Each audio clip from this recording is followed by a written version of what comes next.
Right, sir. So, good morning, everyone. On behalf of UN Women and National HRD Network, we profusely welcome each one of you in this consultation. This consultation, as you are aware, is led by United Nations Women in partnership with National HRD Network. But what is more important today is more than this consultation is the kind of leaders who have joined us today. We have none other than Babji joining us. Thank you so much, Babji, for your blessings, Thank you. your presence here. And we don't have words to thank you enough and more for gracing this very important platform. We have Rajiv ji, we have Goel ji, we have Anup ji, all the industry leaders are here. This session will be led by Amresh ji, who is the Vice Chairman of ICPB. And the idea of this session is to, while all of us we talk about the tourism sector, government is so positive about this sector. And the sector has created the soft power for our country. This has also created a lot of spine for our own people in India, for the culture which we have in the country, for the traditions which we have in the country. And because of tourism, the world is able to see the incredible face of the country. We also understand that we are doing this in a backdrop where we are clearly aware that a lot of the whole world is going through pandemic, and one of the sectors which is highly impacted by is our own tourism sector. So knowing this fact, but we also know that this problem will be there for another 12 months, 18 months, but the times will again come back. However, we cannot put on hold our efforts to create an ecosystem. This I must say and put on record. This lead was taken by United Nations Women because they believe that women are an integral part of this sector, and they have contributed a lot. And there is a lot in which United Nations Women can contribute in this. So I understand that, and we are very clear as far as the UN Women and NHRDN and all of you, all of us are on the same page and very clear that this consultation is a humble beginning of creating the kind of ecosystem which already exists, but there is a lot which needs to be done in that. So with that backdrop in mind, we are aware because you know the challenges best. You know what are the bottlenecks. You understand how to run the business. If done ABC, how it will help. If not done ABC, how it will become a bottleneck. So with these few words, welcome each one of you. I warmly welcome on behalf of UN Women and NHRD. With this, may I request Kanta ji to share her views with us. She's the country program manager, Second Chance Education for UN Women. Over to Kanta ji, please. Thank you, Dhananjay ji. I hope you can hear me. Yep. Yes, ji. Thank you so very much. And once again, on behalf of UN Women and NHRDN, I welcome you all. Special thanks to the senior leaders who have joined us today, particularly His Highness Gazing. We are really, really thankful to you for showing the seriousness this issue deserves. Also, your commitment to advancing India's tourism sector at world level. You already done so much. Special thanks to also Mr. Naya, Mr. Kohli, Mr. Amresh Tiwari, who I would like to thank so much that it is his initiative with Dhananjay ji that we are sitting here today. Amresh ji, really, really thanks a lot. And it's your leadership that you have been able to bring so many stalwarts in the meeting today. As Dhananjay ji mentioned, this initiative was started a couple of months back, where we wanted to bring together senior leaders from industry, this times, for example, tourism sector, but different industries, to understand what are the challenges that women face at workplace? What is the number of women that join these sectors? What can you do, and how can we make a way for women in the industry? There are many things that needs to happen, starting from hiring to making them partners in the businesses that we own. But before I bring those issues here, I would like to share what UN Women does. As you would know, UN Women is a specialized agency of the United Nations, which is focusing on gender equality around the world. It is not only a mandate, but also a mission for us to see women in every forum, including the decision-making bodies. As we are working in India for last several years, I would say several decades. But 10 years back, from UNIFEM, we became UN Women, and our focus has really been on promoting women's rights, economic, social, and political. Um, Another mandate that we have is to support governments at central level and state level to design legislation, policies, schemes, and programs for women, and back that up with the budget that they have. So it's not only making programs, but also making provisions for funds so that those programs, schemes, and legislation could be implemented on the ground. Uh, the program Second Chance Education that you would have heard from Dhananjay ji is a program to promote only that we walk the talk. We also make the governments accountable for doing what they need to do in terms of promoting women's economic rights. So we work towards promoting education for girls, particularly the ones who dropped out for some reason, then skill them, get them employed, and also entrepreneurship for women. We are working in 4 states, Rajasthan being one, and we are very privileged to be part of the consultation today. Odisha, Bihar, and Maharashtra are the 3 other states where we are working. And we have also requested our Odisha team to join the meeting today because Odisha state government has also started promoting tourism, particularly in rural areas. So coming back to the topic of tourism, COVID has shown us the way that it is not business as usual. And I'm very sure all of you have have also gone through tough times now because tourism has suffered a lot. We also saw that women were the first ones to be dropped out when COVID happened. You know the reasons, you know how the sector works. We are not experts in this, but you would also understand the challenges.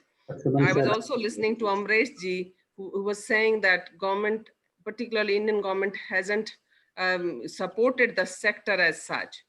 Without getting into the politics of it, I'm just saying if a sector has to survive a pandemic like this, probably it needs support, particularly for saving jobs of people. Women constitute a large number of workforce in tourism sector, and we are concerned that their jobs have been affected, starting from OYO rooms to guest houses to big hotels. Women have dropped out of workforce in general, but in tourism sector in particular. So today we wanted to understand from you the constraints, the challenges, and what lies ahead for us. So jobs, men and women both need jobs, but what is it for women that we need to do specially? How can we bring them back to jobs? What else can they do? What How can they be part of the value chains that the hospitality sector offers? um, how do you not only hire women, but how do you retain them? So we wanted to seek your guidance and your support in furthering this agenda. We are also doing something which is seeking your commitment for a long time. My colleague Suhaila is here. She would like to talk about the program that we have on we call it Women Empowerment Principles, where is industry in general and individual businessmen or leaders give their commitment to further women's empowerment within their own sector. So Thank you all very much for joining us today. We really are here to learn from all of you. Dhananjay has mentioned that it is not something that we can do anything about. We wanted you to guide us as to how do we work with you and in your sector, and what is it that is the expectation from you and women. Our aim, as I said in the beginning, is to empower women, and particularly economic empowerment, because without which their voices are not heard. Thank you all very much. I'm really thankful to all of you for joining us today. And we are looking for your guidance, and also we expect that you will show us the way to take it forward. Thank you all very much. Over to you, Suhaila. Thank you. Thank you, Kantaji. And thank you so much, because we are saving time for so that we can more and more learn from our esteemed guest today. So over to Suhaila ji for her presentation. And I'm keep watching time. We are already 4 minutes plus, which will be added to the discussions now. So over to Suhaila ji, please. Should I stop share, Suhaila ji? Would like to share the screen? Yes, and if you could please allow me to share the screen as well. Sure, sure. Avinash ji, kindly allow Suhaila ji to share the screen. Meanwhile, I am stopping my share, please. Thank you.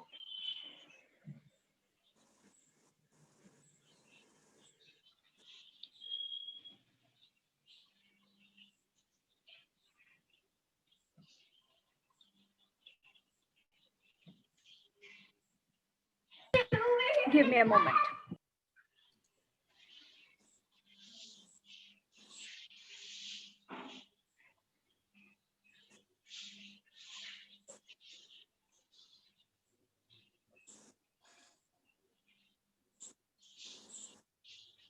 Your screen is visible, Suhaila ji. You are on mute. Kindly unmute yourself. Thank you so much, and I welcome you all once again on behalf of UN Women and Second Chance Education team, as well as myself. My name is Suhaila, and I lead a program called Women's We Empower Asia. Just to give you a quick background and how it finds synergies with Second Chance Education program. This program, We Empower Asia, which is funded by European Union, aims at working with businesses to make their policies more gender responsive. In a sense that the businesses are able to promote women within their workplaces, marketplaces, and in their community interventions. Now, this program is implemented in 7 countries in the region, and India is one of the country. Okay, I'm trying to move my screen. Just a second. Suhaila, your screen is not moving. Yeah, that's why I'm trying to see Madhulika. Do you want to stop sharing and share again? Yeah. We'll do that.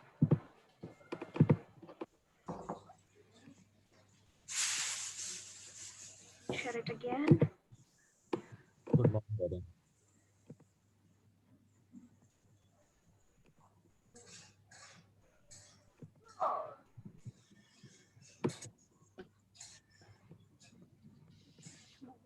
And I'm sorry, let me do it again.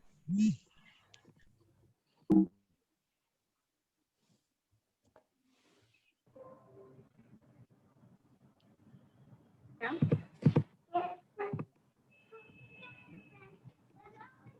Yeah. Okay. I hope it is visible to everybody. Yes, it is. Okay, great. So that was the context of the program and how it aligns with Second Chance Education, because the purpose of Second Chance Education is also to engage with the industry leaders like you, to be able to create opportunities for women, which you anyways do.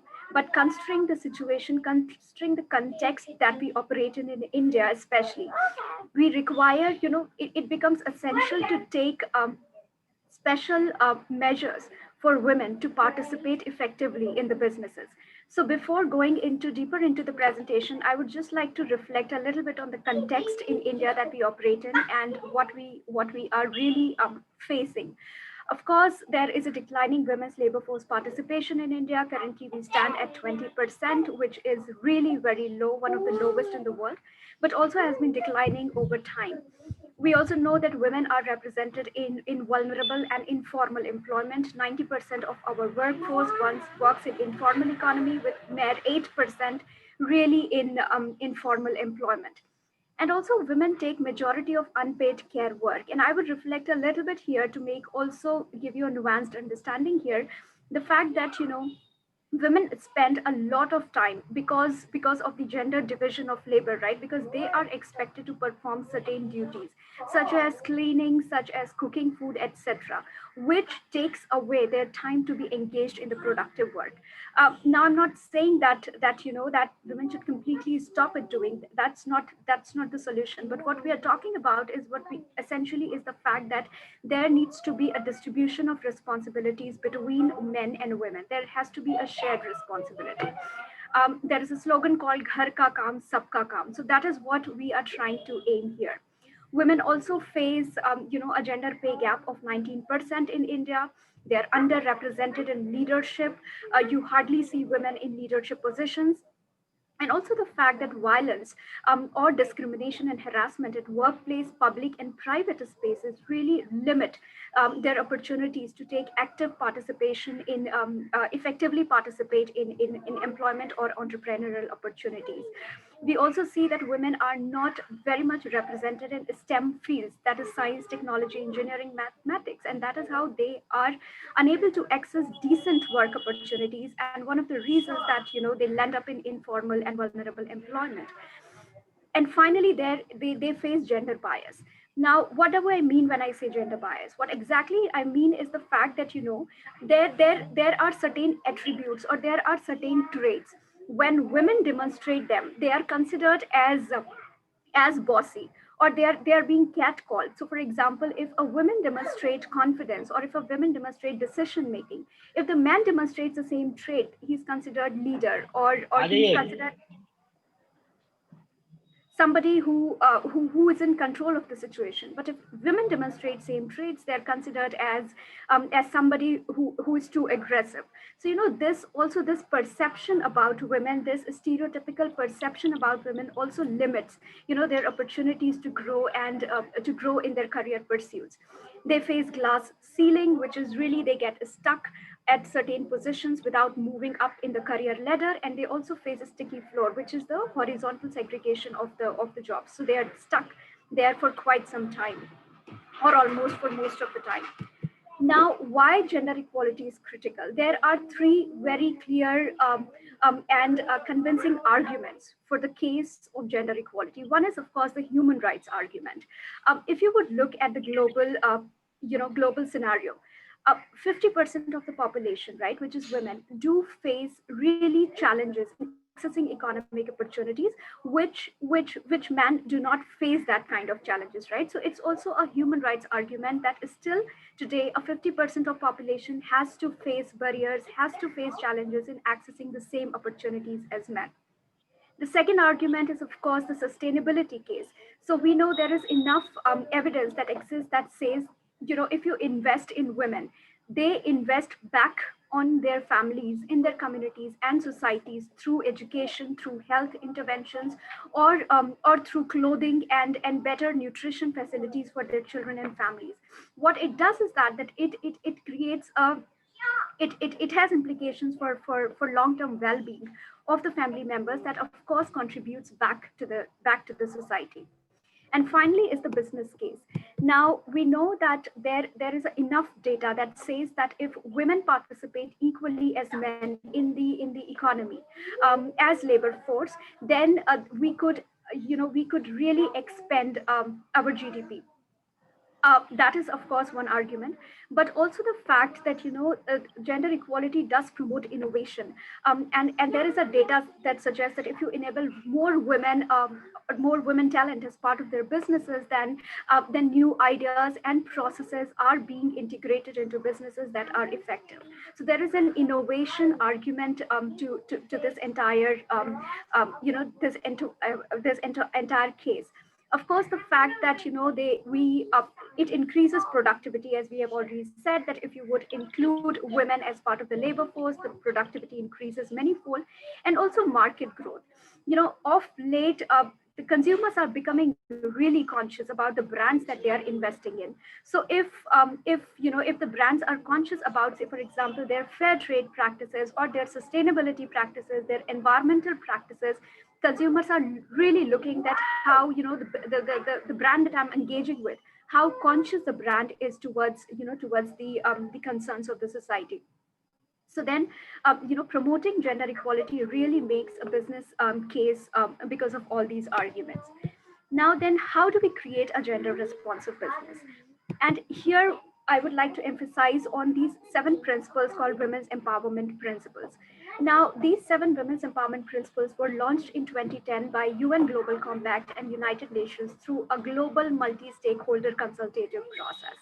And they identified, these 7 principles were identified as a game changer in terms of enabling businesses to reflect on their policies and practices and see that how, they can address some of the challenges that we were discussing, and also the context in which we are operating.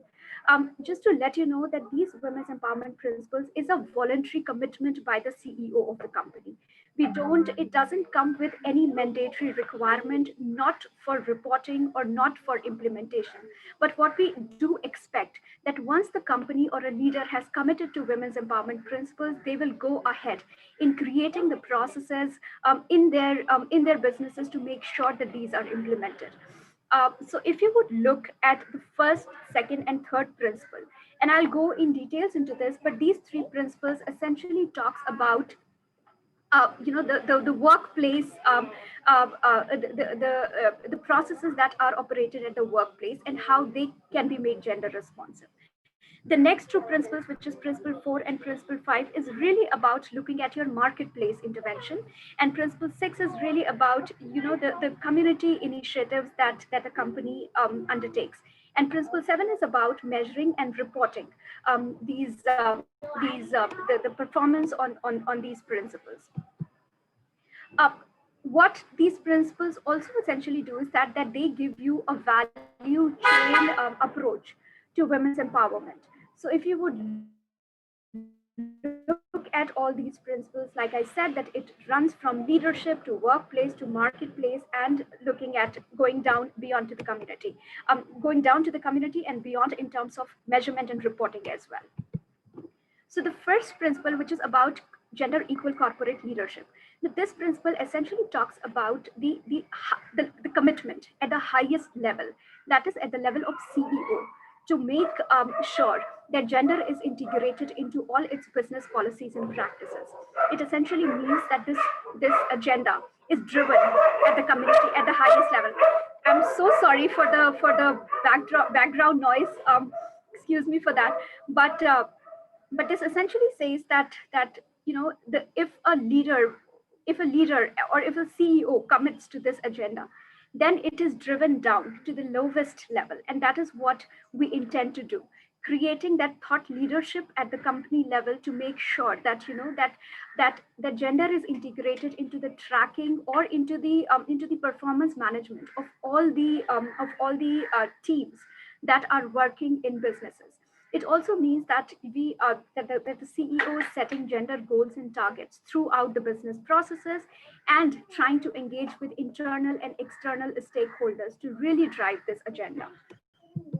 Now, principle 2 is about creating gender equality in the workplace. Now, this is about creating equality, not in terms of opportunities, but also in terms of pay and benefits, to really see that how your recruitment, retention, and promotion policies are not creating any stereotypes that are limiting women's participation in the company. Now, it also talks about flexible work policies and about the child and dependent care programs. The third principle is about employee health and safety, where we are really talking about that how you are creating safe working conditions for women. It also talks about how to address the violence and sexual harassment at workplace. And also, the training of your staff members to also acknowledge that that the violence is really something which can disrupt the productive potential of an employee. So, for example, is your HR trained enough or conscious enough to recognize that the violence that a woman has faced, or an employee, a women employee that has faced violence at home, impacts is impacted by that violence at office, because her productivity gets affected. So does your HR has that sense of assessing that kind of situation, to really make sure that all these instances or all these cases do not affect the well-being of the employee, and that it doesn't affect activity. Principle 4 is about education and training for women. So you are creating such opportunities in your businesses for skill development, for building the capacities of women to move on in their career ladder. Principle 5 is really about enterprise and supply chain development. So this is principle talks about your marketplace intervention. So when you are interacting with your vendors, when you are interacting with your suppliers, when you are integrating them as part of your businesses, how conscious you are in also making sure that you reach out to women-owned businesses as well. You make sure that that your procurement policies or your distribution policies make sure that women-owned businesses are part of that value chain. And also, when you brand about your businesses, when you market your products and services, you are not consciously creating stereotypes, you are not promoting such advertisements that are negatively affecting women's representation, that are negatively affecting women's positive role modeling within the in the advertising and branding of your products and services. And principle 6 is really about looking at the community advocacy initiative. So when you are investing, say for example through CSR, how are you ensuring that you are also addressing structural constraints, the constraints that really limit women to take active participation in the labor force or workforce? So for example, the issues of violence, the issues of safety and security, the issues of transportation, issues of skills, etc. So how conscious you are in ensuring that gender is integrated in your community initiatives. And principle 7 is about measurement and reporting. So like I said, that we do not anticipate any company to report us back. But what we do expect is that when you are preparing, say for example, your business responsibility reports or business sustainability reports, then you make sure that you are also reporting on some of the indicators that how you're promoting gender equality within your organization. What does the WEPs journey entail? Now, the WEPs journey entails 5 steps. One is, of course, learning about the women's empowerment principles. I gave you a very brief background about these principles, but happy to go in details within each of the principles to really see that how, what does it entails, and what are the indicators that really we are tracking. Number 2 is signing women's empowerment principles. Like I said, it is just a voluntary commitment by a CEO. Globally, there are 3,800 companies that have signed women's empowerment principles. In India, we are 170 companies that have signed, and these include some of the well-known companies as well, including Tata's. We have Shriram Group of companies, Adani's, Vedanta. We do have Bridgestone, Capgemini, etc. A lot of companies, Tech Mahindra, known ones and the lesser known ones as well. Now, in terms of the next steps, once we have signed the women's empowerment principles, we expect the companies to take something called gender gap analysis tool. Now, this tool again is an online tool which is anonymous. So you can take this tool and you will get to know that where you stand in terms of your policies and practices vis-a-vis the 7 empowerment principles. And this tool will give data only to you. Even at UN Women, we are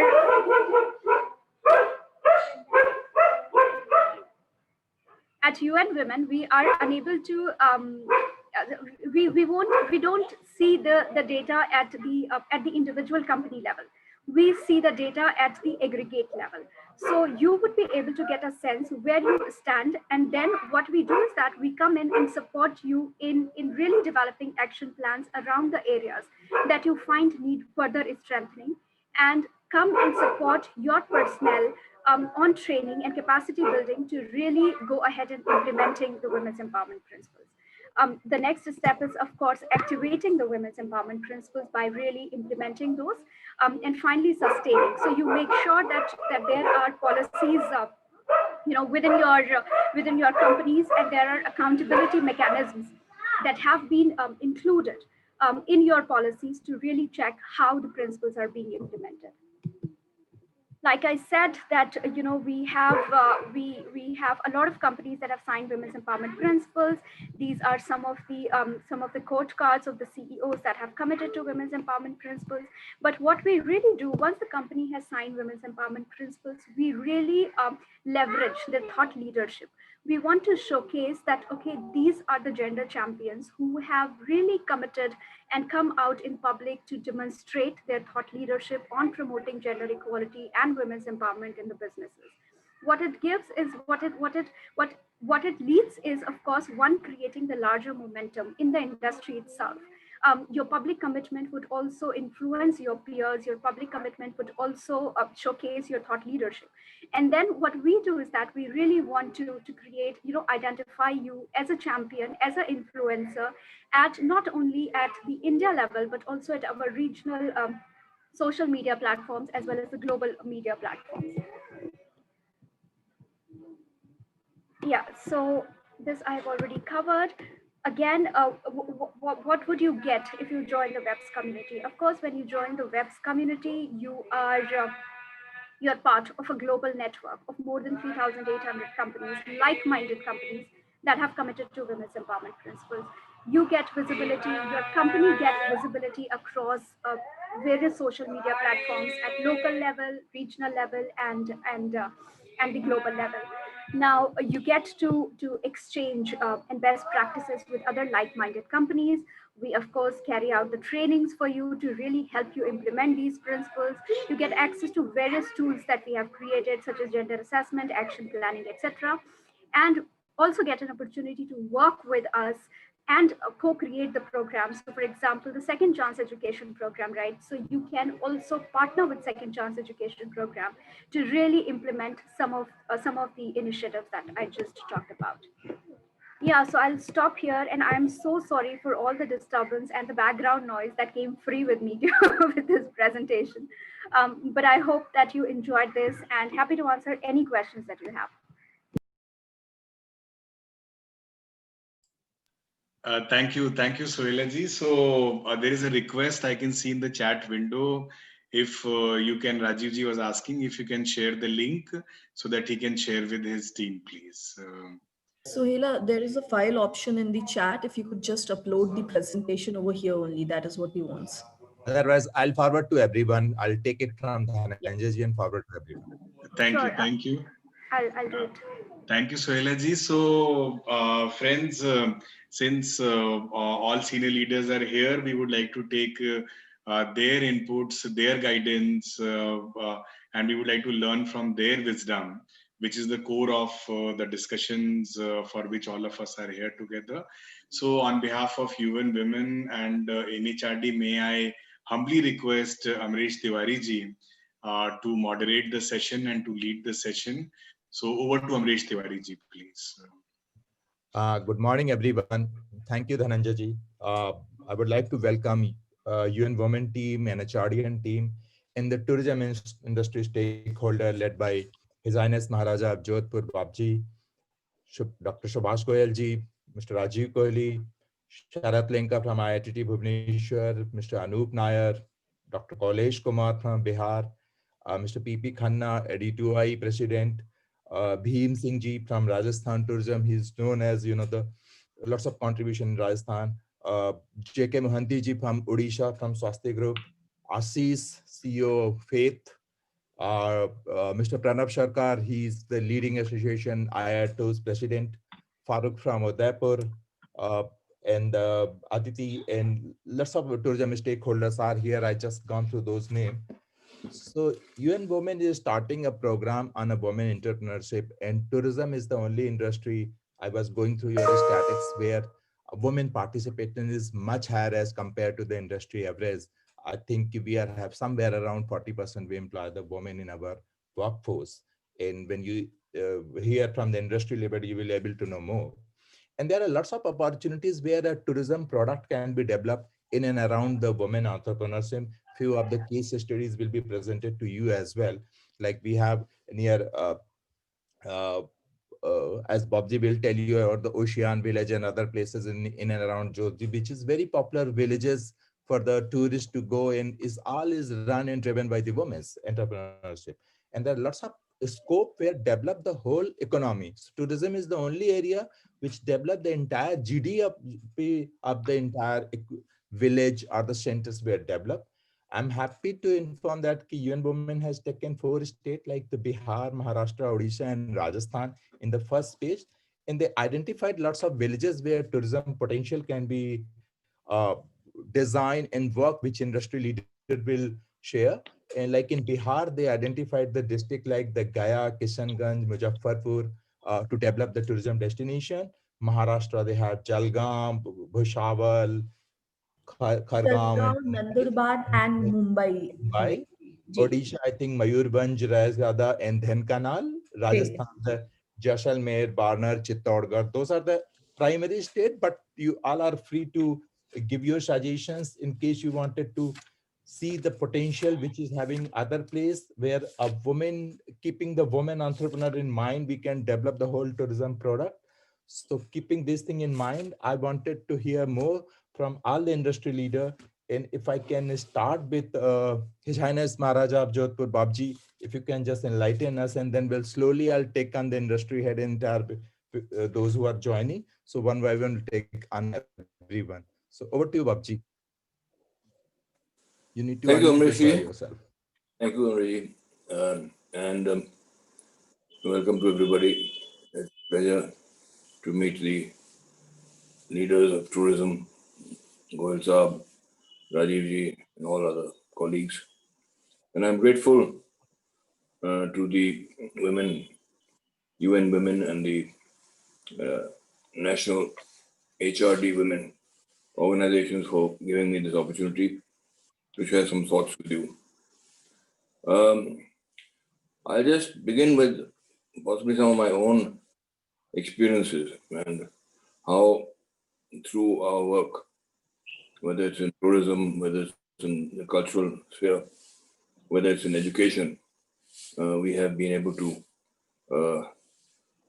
integrate a women's program.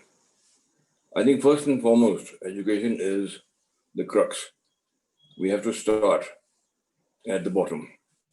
And not only start at the bottom, we have to increase the base, which means reaching out to rural areas. So that's something that we are doing in two spheres through my NGO activities and through the Indian Heritage Hotel Association, where most of our hotels are in rural areas. And that actually brings opportunities to people in rural places for employment, not just men, but also women. And particularly in the entertainment field, they may not be that highly educated, but they have their local culture and skills, whether it's in entertainment or whether it's in craft, cuisine. These are areas where local women can be employed. At the same time, as I said, we need to, we started some hostels now in around Jodhpur, where we are taking only women from rural areas and educating them up to class 12 when they go to the local schools nearby. But the hostel gives them tuition and instructions in various things. And so then again, it creates in them a desire to move forward. And what we found we also have a upmarket girls' school in Jodhpur, in the Rajmata Krishna Kumari Girls' School, which actually recently in education world was ranked as the first in its category in Rajasthan and third in India. So also those girls, they come, most of them from local people in Jodhpur, small businesses. And I've seen a big change, not only in the girls, but through the girls and their parents. early on the parents would not take much interest in the education. But it's the girls' development has forced the parents to take more interest in them. And that has been a very good revelation. Girls also, once they get educated, they are able to assert themselves at home and avoid early marriages, child marriages, which happens a lot in Rajasthan, particularly in rural areas, and also continue to work. And now the concept of women working even after marriage is gradually getting accepted in Rajasthan. Rajasthan's come a long way in terms of literacy in women. We were ranked very low at one time, but over a period, women's literacy has improved. The other experience I've had is through our NGOs. We have an NGO called Jal Bhagirathi Foundation, which works on traditional methods of water harvesting. And there again, we form these village committees and insist that a certain number of women should be there. And now it's good to see a lot of, as part of the Panchayat program, women sarpanches. And if they're there, they're always part of the program. And so the women come forward and they're the ones who actually motivate the men in many ways. And we've also found, this is not just myself, but through other NGOs I've discovered, that when you create women's self-help groups and put them into small enterprises and arrange microfinance for them, it works very successfully. And you'll be surprised to hear that the most successful self-help groups are all women groups. They're the ones that work. And the men's groups don't work. And it's also quite interesting to know that even in the women's group, if you have one man, it won't work. So that's quite interesting to have learned that. In India, I think we have great extremes. And this is what we need to bridge that gap. It's not that women don't get to top positions. I think we as a country are a shining example of having women in every possible position, from the president to the prime minister, to a number of chief ministers, state ministers, central ministers, in the administrative services, and corporate. Women corporate leaders are international today in America, Europe, of course, and in India too. So women have risen. We're now having women in the armed forces and air force also. But we need to create, we have to include, we have to enlarge that base, get them educated, and get them into skills. The government skill development program, again, is a very good program. I'm on that committee. And so getting women out, changing attitudes is the most important. We have also experience in the craft and through tourism. From the hotel, people go to the Mehrangarh Museum. These are the two major activities and the two major buildings in Jodhpur, which everybody comes to. And in the hotels, we of course employed women. We're linked with the Taj Group. The Taj Group just recently run a program called Diva. Diva is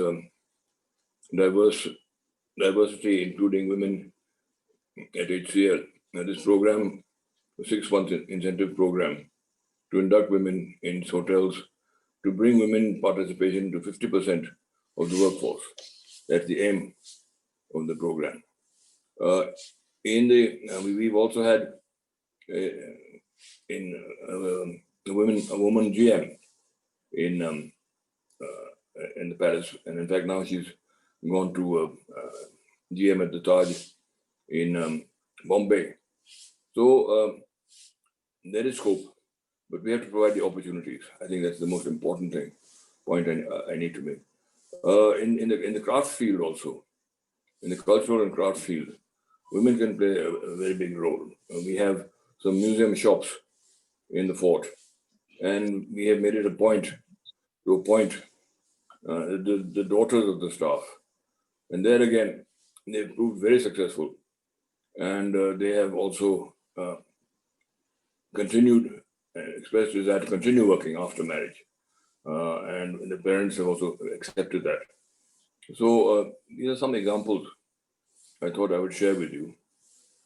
Again, emphasizing very strongly on education and training, post-education training, and showing the way, opening the doors to women, girls, to show them what the possibilities are, to encourage them, enhance that desire in them, and change local set established views, which we have a lot of in India, unfortunately.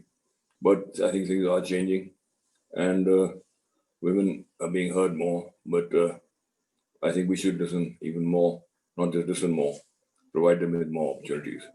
Thank you.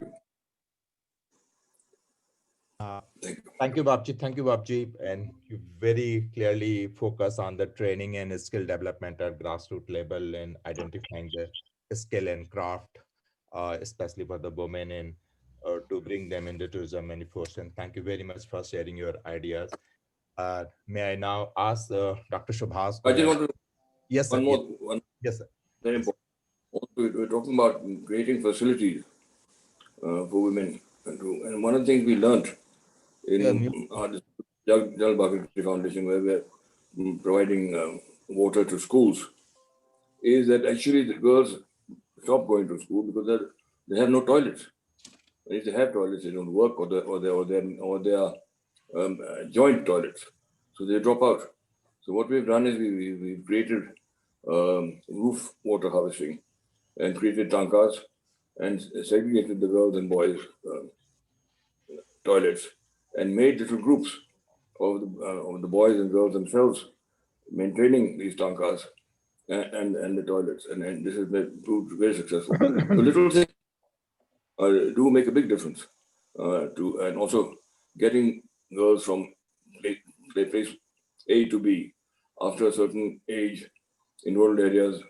The families don't feel secure, so we have to provide facilities for the safety from to the nearest school. These are little things I think we all need to consider. And so I just said that. Thank you, sir. I also like to welcome Mr. Pranav Sarkar, President IATO, who joined, and Captain Shadesh Kumar from the Adventure Tour Operators Head President, who also joined in the meantime. Thank you, sir. And we look forward to have your views as well. May I request Dr. Subhas Goyal, Honorary Secretary, Faith, in the former President IATO, to give his views on this, on the various tourism project for the women. Dr. Goyal, please. Thank you very much, Amresh, for giving me this opportunity. I totally agree with Maharaj Gaj Singh Ji. And if all the erstwhile rulers have worked the way Maharaj Gaj Singh Ji is working, then I think the condition of India would be much better. I think I'm not saying this because you're there in front of me, but I remember when we had our IATO convention in Jodhpur, the love and affection and respect from the heart people had for you is because you have, and your family has been a benevolent, ruler, and you have ruled people's hearts. That is the most important. Physically ruling people by force is not important, and that is mainly responsible for the girls' education, which you focused on, which was, took the leadership role in Rajasthan. Having said that, and having agree with you that President, Prime Minister, and judges and Army, Air Force women have been there, but unfortunately, we have a lot to do. You see, if you see the statistics, in G20, about 46.4 people, 4% women are there in travel and tourism. But if you compare it with in India, you see, it is unfortunate that I'm talking about the last year figures, was only about 12.1%. And the lowest was in Turkey and Saudi Arabia, which is 8.5 and 7.9. Whereas in countries like Mexico, it is 50.8, South Korea 53.3, South Africa 53, even China 43% of women in travel and tourism are women. So you see, the success of the number of tourist arrivals depends on the number of women who are involved in the travel and tourism industry, because by nature, God has made women. I mean, I always say that whatever a man can do, a woman can do better. And God has given them those soft skills which are needed in the travel and tourism industry. Uh, as it is rightly said, behind the success of every man, there's a woman, and behind the failure on the writer side is more than one. So, friends, I'm giving you an example of my company.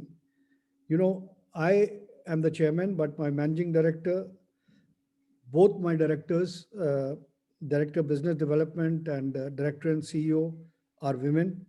Our HR head is a woman, and our vice president, who has 10 airline sales, who has about 10 airline managers working under her or along with her, is a woman. And I think a huge percentage in our company, Stick Travel Group, are women.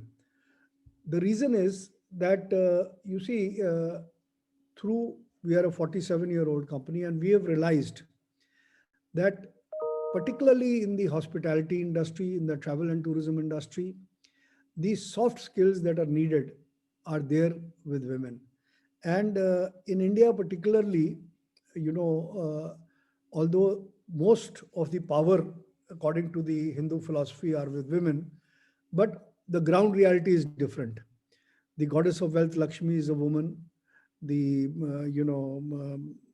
Saraswati, goddess of education, is a woman. Durga, the goddess of power, is a woman. And, so many, the role of women.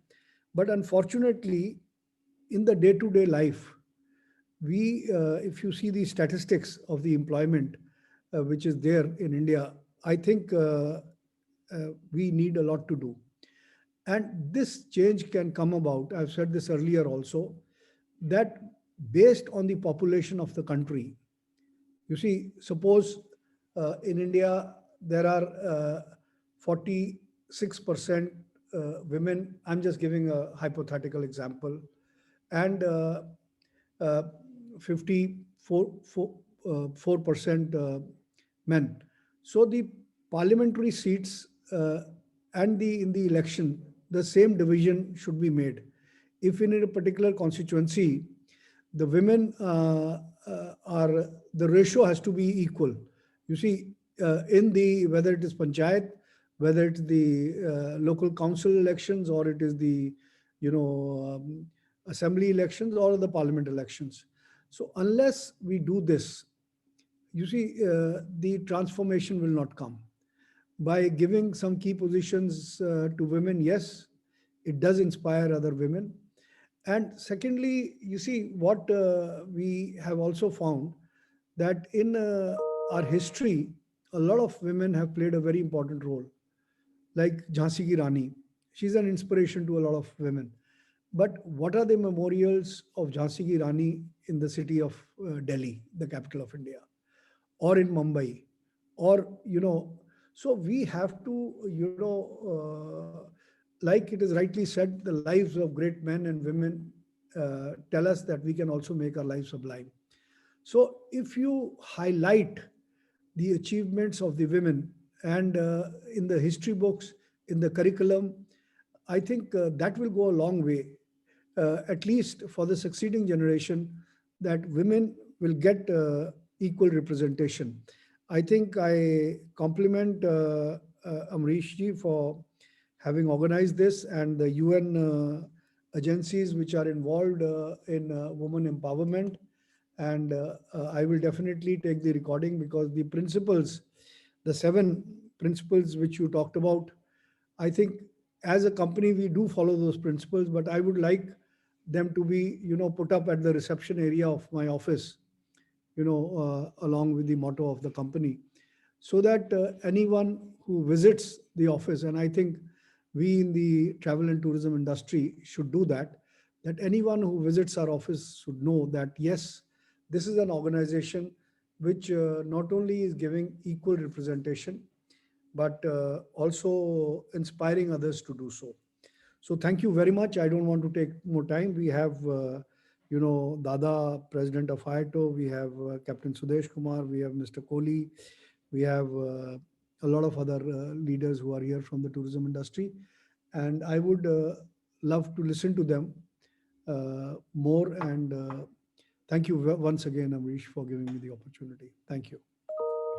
Thank you, Dr. Goyal. Thank you very much. And next, Mr. Kohli, who was a former global society for excellence, and when the society, the incentive happens, and the whole CSR work is also done. And Rajiv, as you know, the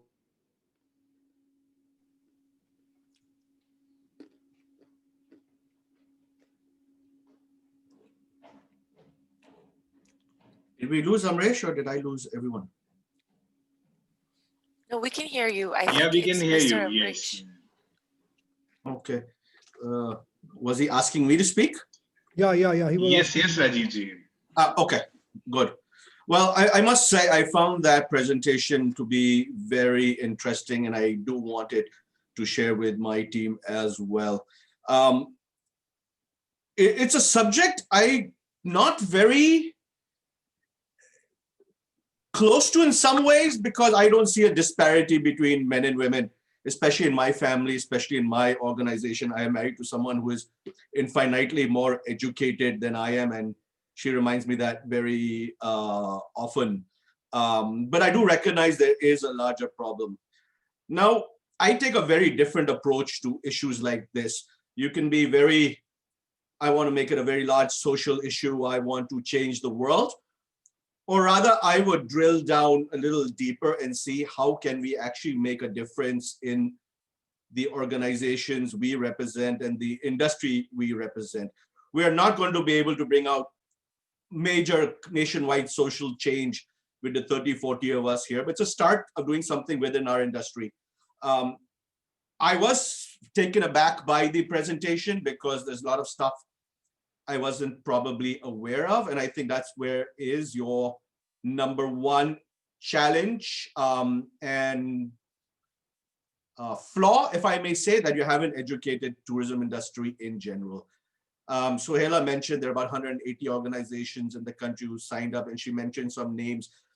I find it's very easy to get large companies, large organizations to sign things like this. It's a corporate mandate, it's a CSR, it looks great in the press, but the proof in the pudding is getting the smaller, the SME segment to buy in, because that's at the end of the day where bulk of employment is in this country, where we may be dominated by revenue by larger companies, but we are mostly dominated by the mid to smaller segment in terms of the employment base. So I would recommend not only you do this presentation again for the various associations within tourism. You have 5 association leaders on this call themselves, but I would also recommend you're doing a very quick, sharp 5-minute YouTube video, allowing us to circulate it within our groups, within our fraternities. All the 5 presidents on this call have WhatsApp groups with their members, and that's a quick way to get some of the messaging out there. I think there are 2 parts to this conversation. One is, of course, creating opportunities for women within tourism. But second, which I think is equally, if not more important, is building respect for women within our workplace. Now, in my company, about 30-35% of my white-collar workers are female. That has been going up over the years. There has been a conscious effort to hire. Of course, I believe on hiring on merit, not gender alone. It should work both ways. But we need to instill within our membership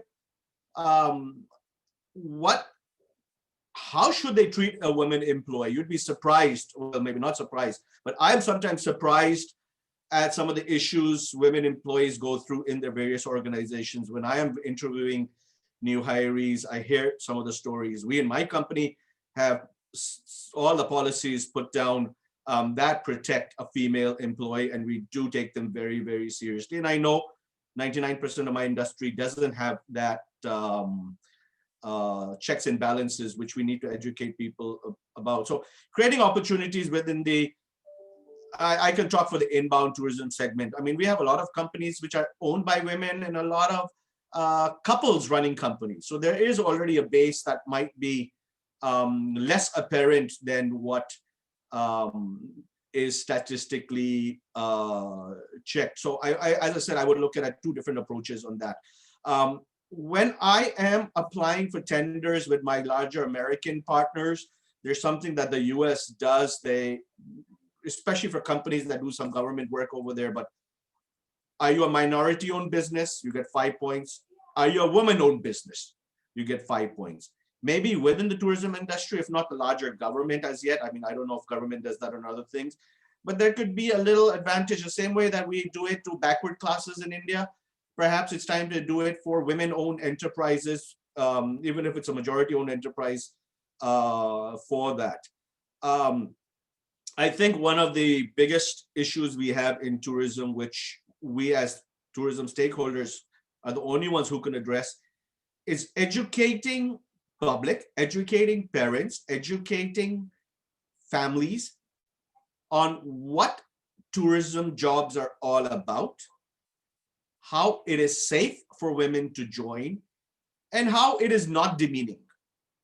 Because unfortunately, we still work in a country where for most young people, they join tourism because they didn't get into any better college or they didn't get any other serious opportunity.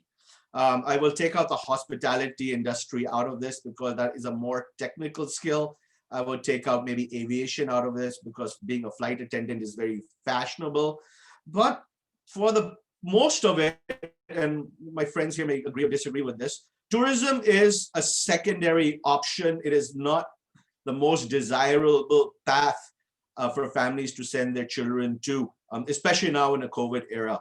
And I think there is an opportunity for us to educate families that this is a great industry because it allows certain amount of flexibility, because we recognize women are torn between their duties at home and duties at work. No matter how much we may like it or dislike it, or how much we may say that men should do equal work in the kitchen, it is a reality of our culture and our life. But how can we pivot that slightly to say tourism is a great place to work? I mean, quite frankly, I've told my head of human resources, who we call people's people, who is a woman, I prefer women in certain roles because I think integrity is better. I mean, that's a very harsh generalization to make, but then that's my personal experience. Yeah, so I think this was a great conversation. I think the opportunities are truly tremendous out there. For me, it opened my eyes a little bit, and I as I said, educate our industry on what can we do, how can we get engaged. You have 180 organizations covered so far between the 5 association leaders here. That could go up by another 200, 300 in 60 days very easily. Educate families as an industry. What can we do for women? Why it's a great opportunity, and why those softer skills that, again, to generalize, perhaps women are better suited to tourism, because globally the tourism industry is more female dominated than male, whereas in India it is the reverse. But thanks, Amresh, for having me. I thought that was a very interesting conversation, and look forward to hearing everybody else. Thank you, Rajiv. Thank you, Rajiv, for sharing your thought in engaging the UN Women and the WEP principle in the tourism industry. I think that would be a great idea to have the training. And we have Mr. Pranab Sarkar, who is the President, Indian Association of Tour Operator, the Inbound Tour Operator Association. May I request Mr. Sarkar to please share your views how tourism project can be taken, which can be beneficial both. And over to you, Mr. Sarkar. Dada, unmute yourself, please. Yeah. Thank you, Amresh. Thank you very much, and good morning to all. And I'm happy to be part of your this initiative, UN initiative, and appreciate the presentation given in the morning, which was quite informative. And it is good that we are all joining this kind of initiative, and women empowerment is required at this stage as far as India is concerned. When I travel abroad, I think mostly the tour operators, travel agents we meet are all the female officers and executives and owners and CEOs we keep meeting. And even if you go to the international exhibitions, you will find most of them are roaming around, are all female executive. But in India, per se, if you look at the percentage is quite low, as rightly indicated by Dr. Goel and Rajiv. It is a requirement that India is needed to uh, give some upskill education to the women empowerment. It is tourism is as rightly mentioned, is not a primary industry, it is a secondary industry if you look at. And I find that it does not require as much as skill that some other industry may need. Suppose you are a software engineer, you need to know the software, but in tourism it can be accommodated in any field wherever you are good. And mostly importantly, in cities like we are staying there, we need the educated female executives, educated female workers, who can really help us. But in hospitality industry it is also not so important, but some skilling is very important.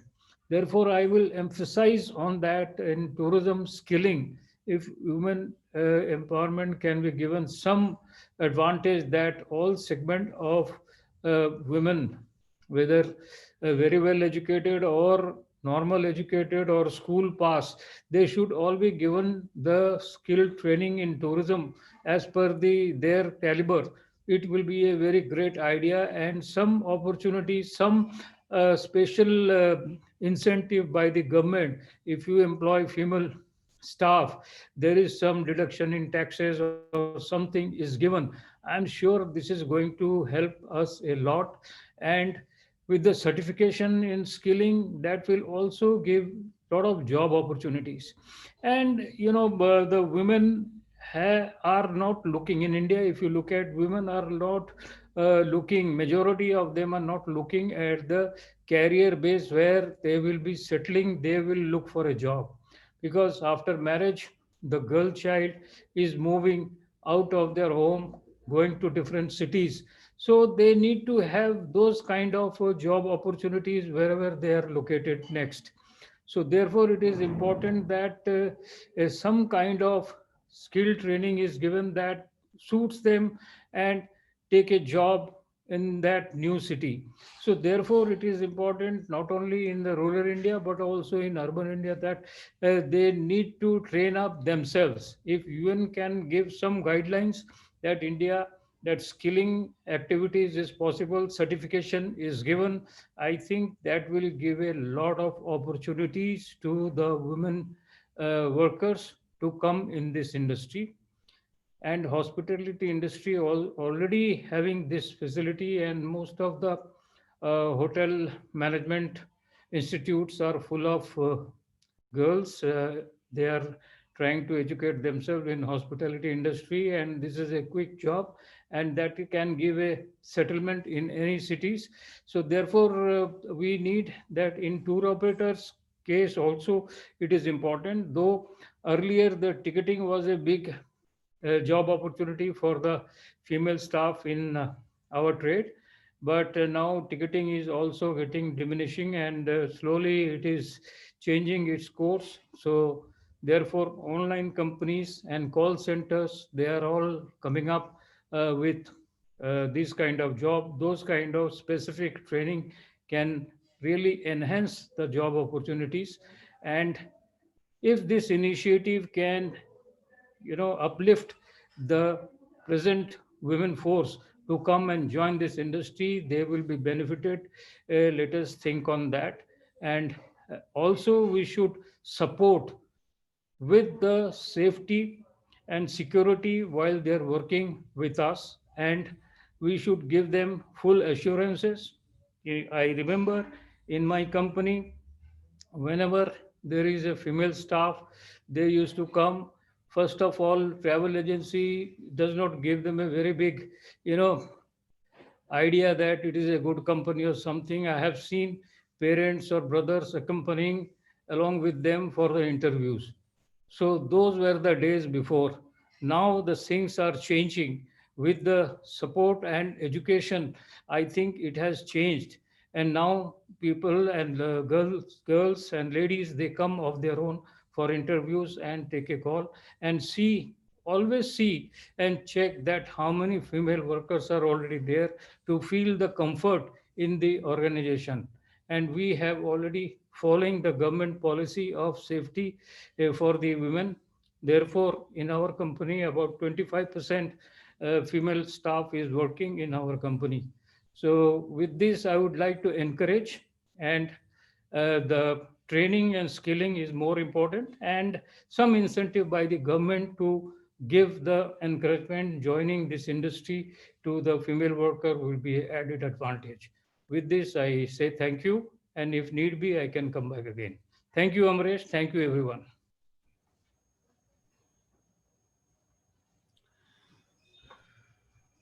Thank you, Dada. We have Captain Suresh Kumar with us, who head the Adventure Tour Operator Association of India. And adventure operators, most of the camps, resort, and activity zone is the villages or the mountains, and where the huge opportunity for the women leadership in the maybe in the track and the hospitality.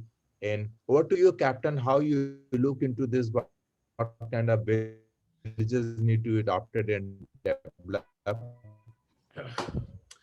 Well, good morning, my friends. I missed the initial presentation of Amresh regarding the 7 points. Sorry? You said something, Amresh? No, sir, no, sir. Go on, go. Yeah, please go ahead. We can. We would love to listen to you, Captain. Please. Thank you. Well, thank you for the invite. You know, I was sitting and thinking and listening to you, and I realized how unfair we have been to women ourselves. In my association, Adventure Tour Operation of India, we have no women and EC members. We used to have Rani Puri for many years, and Indra Kaul. Then after recently, we have none. And I was looking at it. The ATOI also doesn't have any women member EC. I hope I'm wrong. But I never seen any woman EC member from ATOI. I think first of all, I'm going to assure this audience that today itself I'm going to put. We have an election in the next month. I will ensure that at least one or two women member join our EC, and we ensure that they become part of the EC, because it's very important that we must have them. And I hope that ATOI also will, ATO will also find at least one or two. If nobody comes forward, please go up them. I think for sure my association will definitely do that. You know, but let me explain to you the questions you have asked about the labor force in the mountains, especially in the adventure activity. I was looking at the overall picture. There are hardly any adventure guides available in this country, women guide available in this country. None. What are the reasons are, but they're not really. All of them are. However, there are many adventure. There are many women porters available in the mountain area, especially in the Darjeeling area, but none in Garhwal, none in Ladakh, none. And therefore, I think let's not focus on that part of it. Only thing I would like to say to you that we have to encourage women to join the adventure tourism facilities. For example, a lot of young people are going for trekking in the Himalayas. We must encourage them for trekking sports to go back, come to the adventure. So what I'm going to suggest to you would be my idea. Another second step I thought I must tell you is that in our association, so far I have not done it, but I will insist to my members to accept it, a special discount to all the associations who are owned by a woman. We'll also give a special discount to all the women. I'll get it done in I Am Indian Mountain Foundation also, that any woman entrepreneur who wants to develop training in first aid, any courses, they get a special discount because they're women. So we need to encourage women power in this country to do it. And therefore, three things I've just mentioned to you, I will ensure that they're implemented within specific time. Thank you, Amresh, for giving me a chance to remind me that I have to wake up and do all this. Coming to our women employment in these agencies, it is all depends on situation. For example, my wife runs an export company.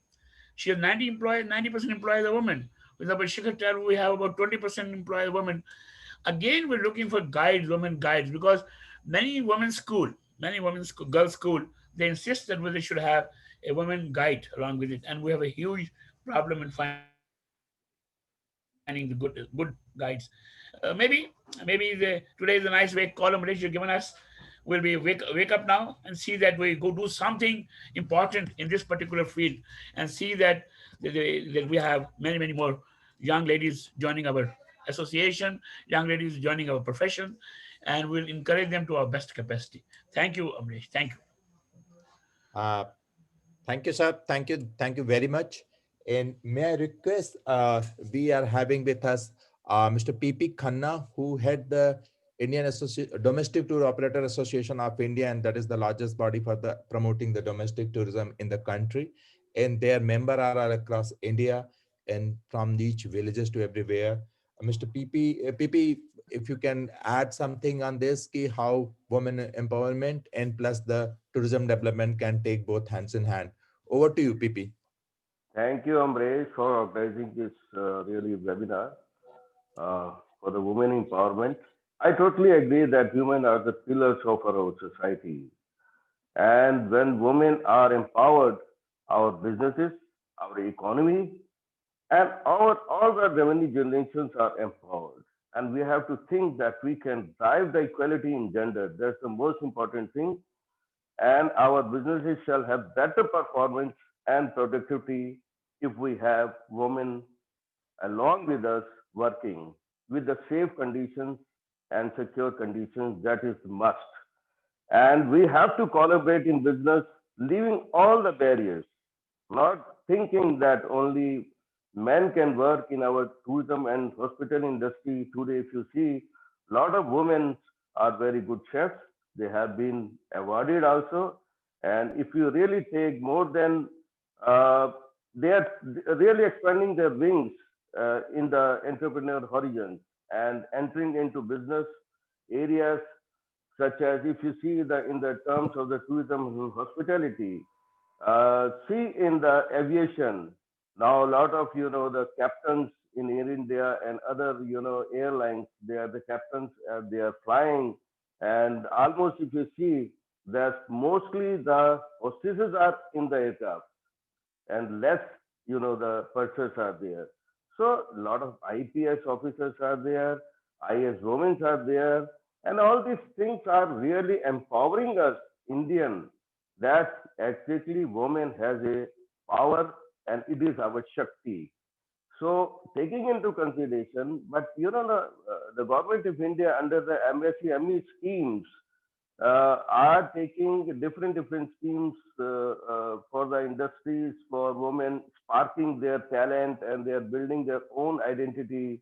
And almost 1.40 lakhs, I was reading somewhere, projects have been set up by the women entrepreneurs under Prime Minister's Employment Generation Program, PMEGP program, and it is almost 30% of the total programs with the projects we have been done by the women, and they have been given the subsidy of 25 to 30% for this project.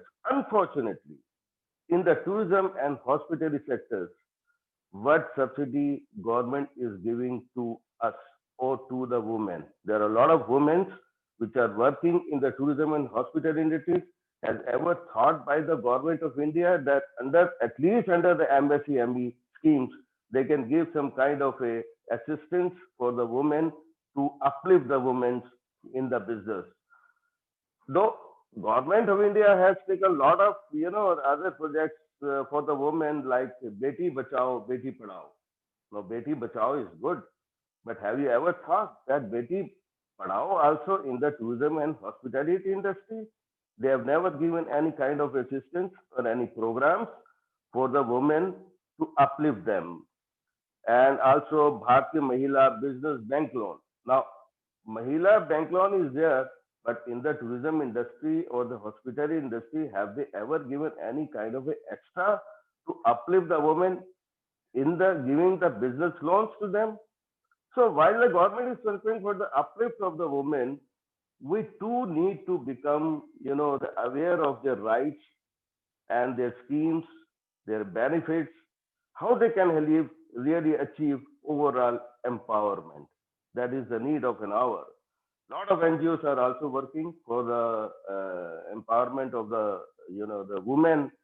And like Captain said, let me also explain that when I taken over as a president in 2016, 4 years before, that was my first, the requirement that at least one woman should be our EC member, managing committee member.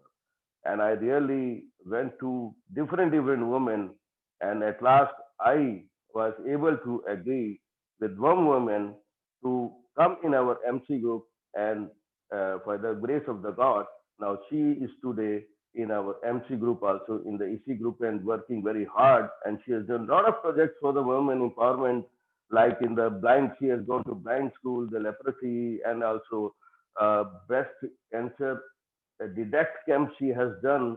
So these are the things which are really required in our today's date for the women empowerment. And after that, in our association also, now we thought to do something else for the Pan India. We have almost 11 chapters all over Pan India, and we thought to do something for the women empowerment. And our team decided to appoint Lady Entrepreneur Officer Leo in all the chapters. So we have almost 11 Leo officers in our all the chapters in our association, and they are working there a lot of the CSC programs for their own states. And these are the things which exactly we want for the women empowerment in our association. And by the grace of the God, all this, and by the all the assistance from our members also, these women, these all our lady officers are working very well in all the states. So Pan India, we as an association are working very hard to promote and to for the women empowerment. That is the best thing. Apart from that, there are a lot of things to be done in the tourism and hospitality industry, like in the Rajasthan, Babji is there. And there is a lot of art and craft in Rajasthan. But have ever thought that how to expose this art and which women are working, like in I had gone to Mr. Mohanty is also there, and I'm thankful to him that he had invited us in Bhubaneswar. And on the way to Chilka Lake, we had gone. There is a village where there are a lot of women are working the craft work. That is the best thing. But who has come forward to expose the women for their craft in Odisha? That is most important to understand all of us. So for the tourism and hospitality industry, we are doing our best for the empowerment, but it is required that the government has also had to think about that. Under the different schemes, they are doing it for the women empowerment, and this is exactly it's my view. Thank you very much. Thank you, Pepi. Thank you very much for sharing your thought. And ladies and gentlemen, till now we discussed the policy making decision, and let's now discuss the ground realities. What is happening in the ground? How our leadership is taking these initiatives at the village level, at the rural level, at the district level, and how they are empowering the women in the tourism industry, and what are the other scope. So now I am taking with the industry expert who are working on the ground. And in this first is Dr. J.K. Mohanty. He is the CMD for the Swasti Group of Hotel, which is the largest hotel chain in the Odisha. He runs lots of NGOs and work. And Dr. Mohanty is working lots of area in the tourism, and especially in the tribal area and village area as well. Recently, he developed the whole Chilka Lake project. So I would like to you to have your ideas cities where we can develop the tourism potential. Mr. Mohanty, we want to listen you. Thank you. Thank you, Amrish, for inviting me to this enlightened forum. And this is very enlightening. This talk about empowering women, I think, is a subject which is very close to my heart. And I would like to share my experience, ground reality here. I opened a resort at Chilka Lake, which is about 90 minutes drive from here. And it was in the interior of a village. And when I purchased the land, the villagers thought, this man is a nut. Why is he purchasing land here? And I purchased land there. And after that, I started construction of a resort near the Pathara village. First thing the villagers did was to obstruct progress there. They said if this company comes something, they will take away something from our village or something. But later on, when I sat with them, they understood. And that was a village where most of the people were fishermen, the fishermen's community. And the village women were doing nothing. The men were going out fishing, women were sitting at home. And when I started construction, most of the females, they started becoming construction workers there. And I did take them for construction work. And after I opened up the resort, I thought, why not train them up to work in the resort? And we have a hotel management institute called Swasti Institute of Management and Social Studies. So we engaged some of our faculties to train up these ladies, women of the village. And today, at least 100 of these females are working in the resort. And they have become so smart that they speak and do things much more cleaner, efficiently, and integrity-wise, they're superior to others. And I'm very happy and to have taken them. And almost one lady from every family in the village is today employed in the resort. This is my practical experience, what I have there. And I find these women are more honest. And when they do the cleaning of rooms on the corridors or anything, they do it very with accuracy and with a lot of patience.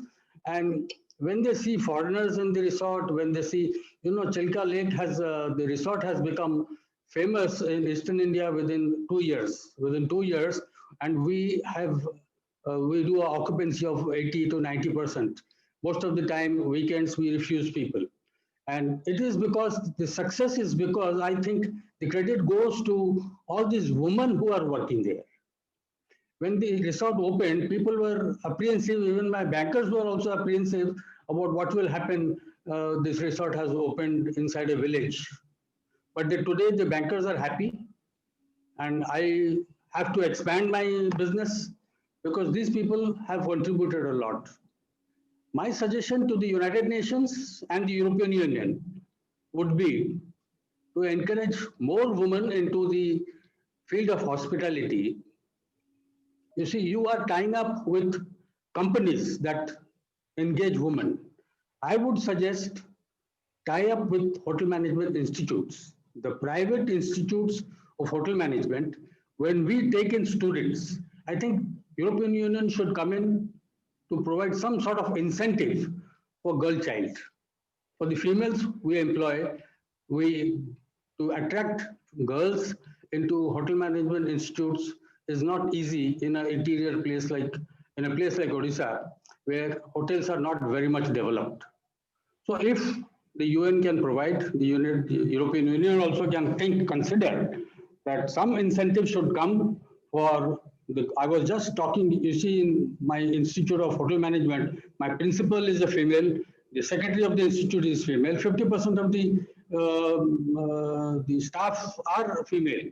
We have a lot of girl students, but the ratio of girls to boys is around 20% only. To increase as you say, we see in Thailand and other places, most of the hotels they have more female workers than men. I think some sort of incentive should come in. This is the time. And in our hotels, we have 4 hotels here operating. In the hotels, we have committees for the welfare committees of women, where they sit monthly and discuss among themselves what else is necessary for our security, for our development, for well-being. I think these committees are also very helpful.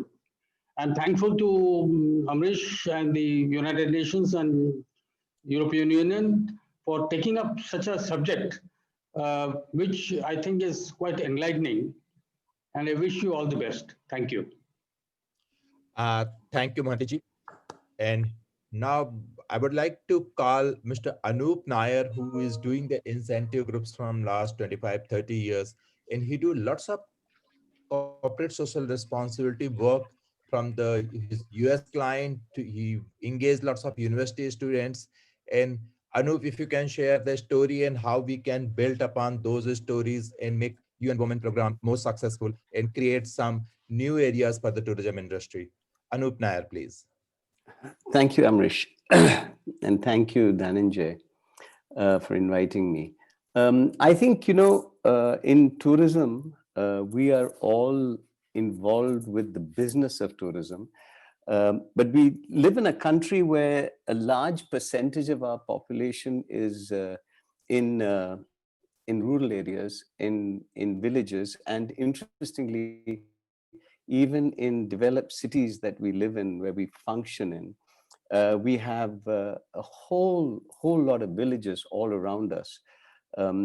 I've been in tourism business for 40 years now, and it was after 25 of those years, in 2005, that I felt that I should be involved in some way in giving back to the society in which I belonged in. And as a small company, signing checks and giving donations was something that we kept doing all along in small ways. But I was advised by a friend that the only way you can really get involved and make an impact is to have what we would consider engaged philanthropy. In that pursuit of being involved, I looked around and found this village, a village called Gurgaon, which is in the outskirts of the city, not too far away, just 15 kilometers away from the Millennium Hub that we live in and we work in. I found this little village where, like all other urban villages, there is a government school and there is a health center, etc. But none of it works, and none of it has any quality worth talking about. So we kind of felt that this would be a great way in which we could get involved. And I set up a foundation in 2005, Incentive Foundation, which is today and has been involved with that village, that one village, since then till now. We are with the school system, the government school system, and we have also built a center, which is, needless to say, owned by the village, not by us, but a center where it's called the Incentive Foundation Center for Women. And in this center, we thought we would get involved with what the village needed most, which was, and I still believe strongly, is education. So at that time, the government school had only a facility for girls up to the 10th grade. And if you were in the 11th or 12th grade, then you had to, you had to either get married or stay at home and very soon get married, because there was no other course for these kids. They could not leave the village to study in a school which had 10th and 11th and 12th, sorry, did not have the facility. They could not move to another village because social customs wouldn't permit them to actually move out. So what we did was we set up a tuition system for these girls. And immediately we had about 19 girls who joined our tuition classes. And we taught these kids at the center and we provided teachers who would teach them and took them through the 11th and 12th grades, and we got them to write the exam through the National Open School. And we found that the demand was so much, and it was always a challenge, an interesting challenge to discuss with the mothers who kept saying that, look, this is a girl. Why would you want to educate this girl? She's going to get married, paraya dhan, this kind of talk. And there was no need for educating them. But we would spend a lot of time working with the mothers to try and convince them that we do need to see that these kids would be able to stand on their own feet. So we were able to take these girls through the 12th grade. And then, of course, we got even 9 of them to come in through the university system, again through the open school. And though only 2 eventually graduated, one of them today is actually working and standing on her own feet. The others got married and moved on. But the demand for education is so desperate and so much of a need that when we set up the women's empowerment program in the village, we've got about 18 women right now working there. What we do is we get these women to make things, and we have trained them. We've hired a seamstress from the village who trains them in stitching. We've hired a woman from the village to be the foundation face between the women and us. And my wife works with me on this, and she, in fact, does most of the actual groundwork there in the village. We get these women to make things, and these products that they make, they're able to sell, and when they sell these products, they make a little money to add to their income.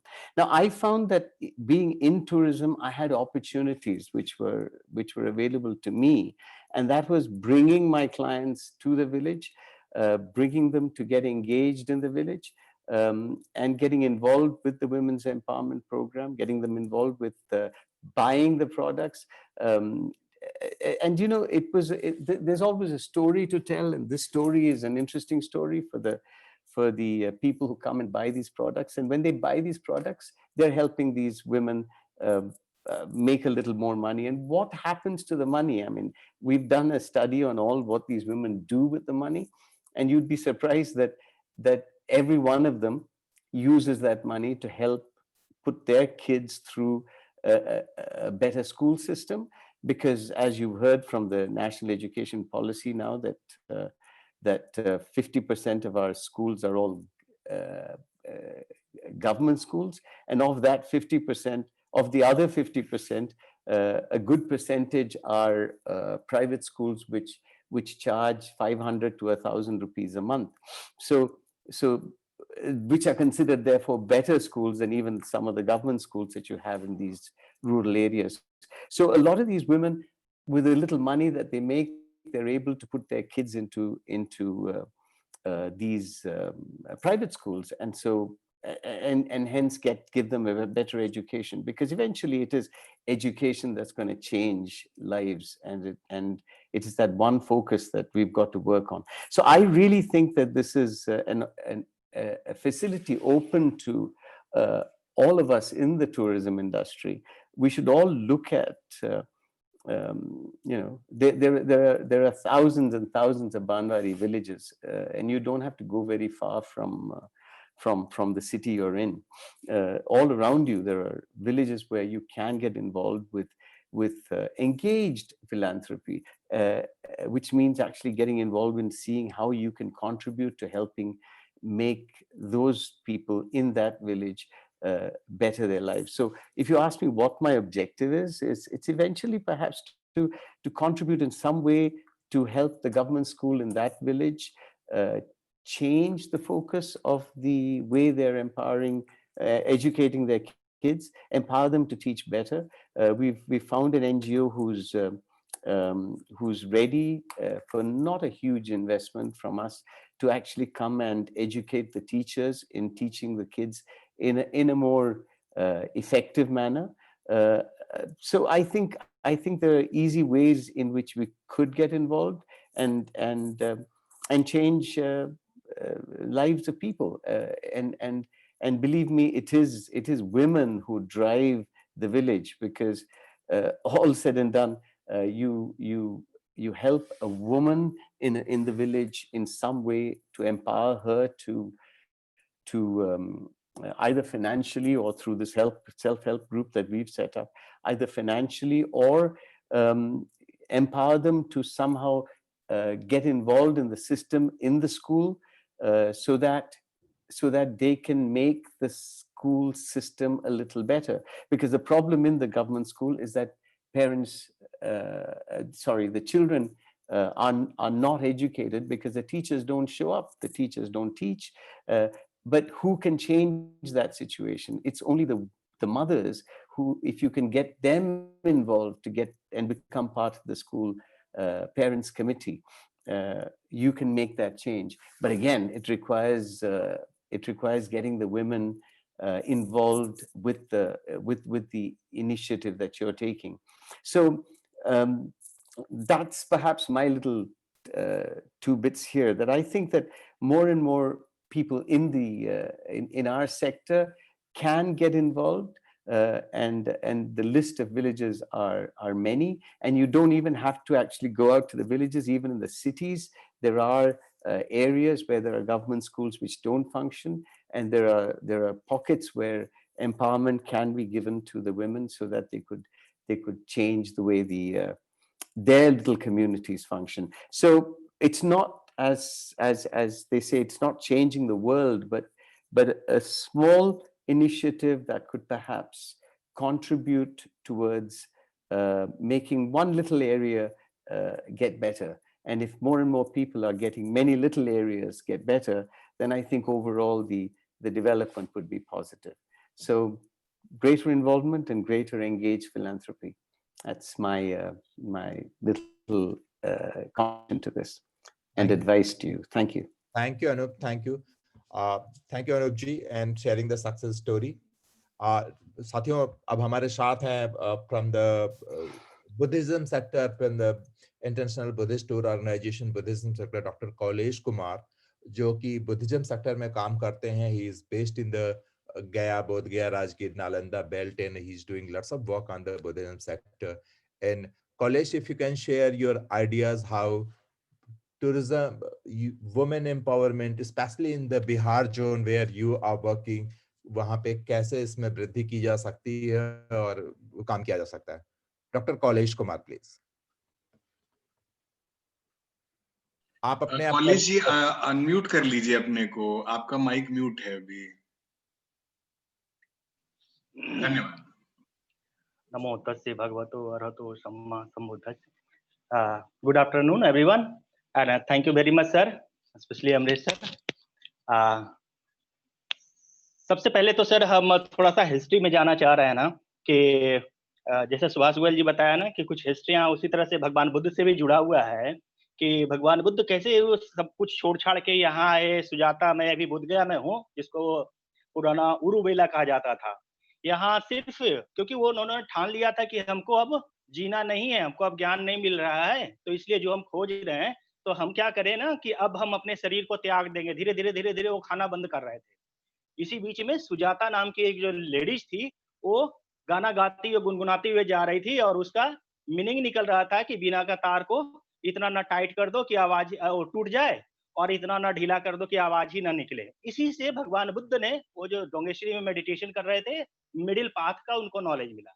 कहने का मतलब है कि, और उसके बाद उन्होंने खाना खाया और उसी से बहुत चीज परिवर्तन हो गया. एक मनुष्य कैसे भगवान बनता है, एक लेडीज के कहने का मतलब कि इंस्पायरेशन से, और फिर बताती है सब कुछ, उसको उनको सेवा हुआ करती है, फिर उसके बाद वो होता है. दूसरी चीज सर, जब भगवान बुद्ध वैशाली में थे, तो उस समय कहा गया था उनको कि अगर लेडीज को हम बुद्धिज्म में रखेंगे तो क्या होगा कि ये बुद्धिज्म आगे ग्रो नहीं करेगा, 1000 साल से ज्यादा आगे नहीं जाएगा. लेकिन आनंद बार बार अनुरोध कर रहे थे कि नहीं, without ladies can not improve. तो फिर बाद में भगवान बुद्ध ने वैशाली में परमिशन दिया. आज देखिए वर्ल्ड वाइड में बुद्धिज्म है सर. और एक उदाहरण देना चाहते हैं सर कि अशोक की बेटी थी संघमित्रा. जब महेंद्र श्रीलंका गया बोधि ट्री लेकर के, तो बुद्धिज्म ज्यादा सक्सेस नहीं हो रहा था.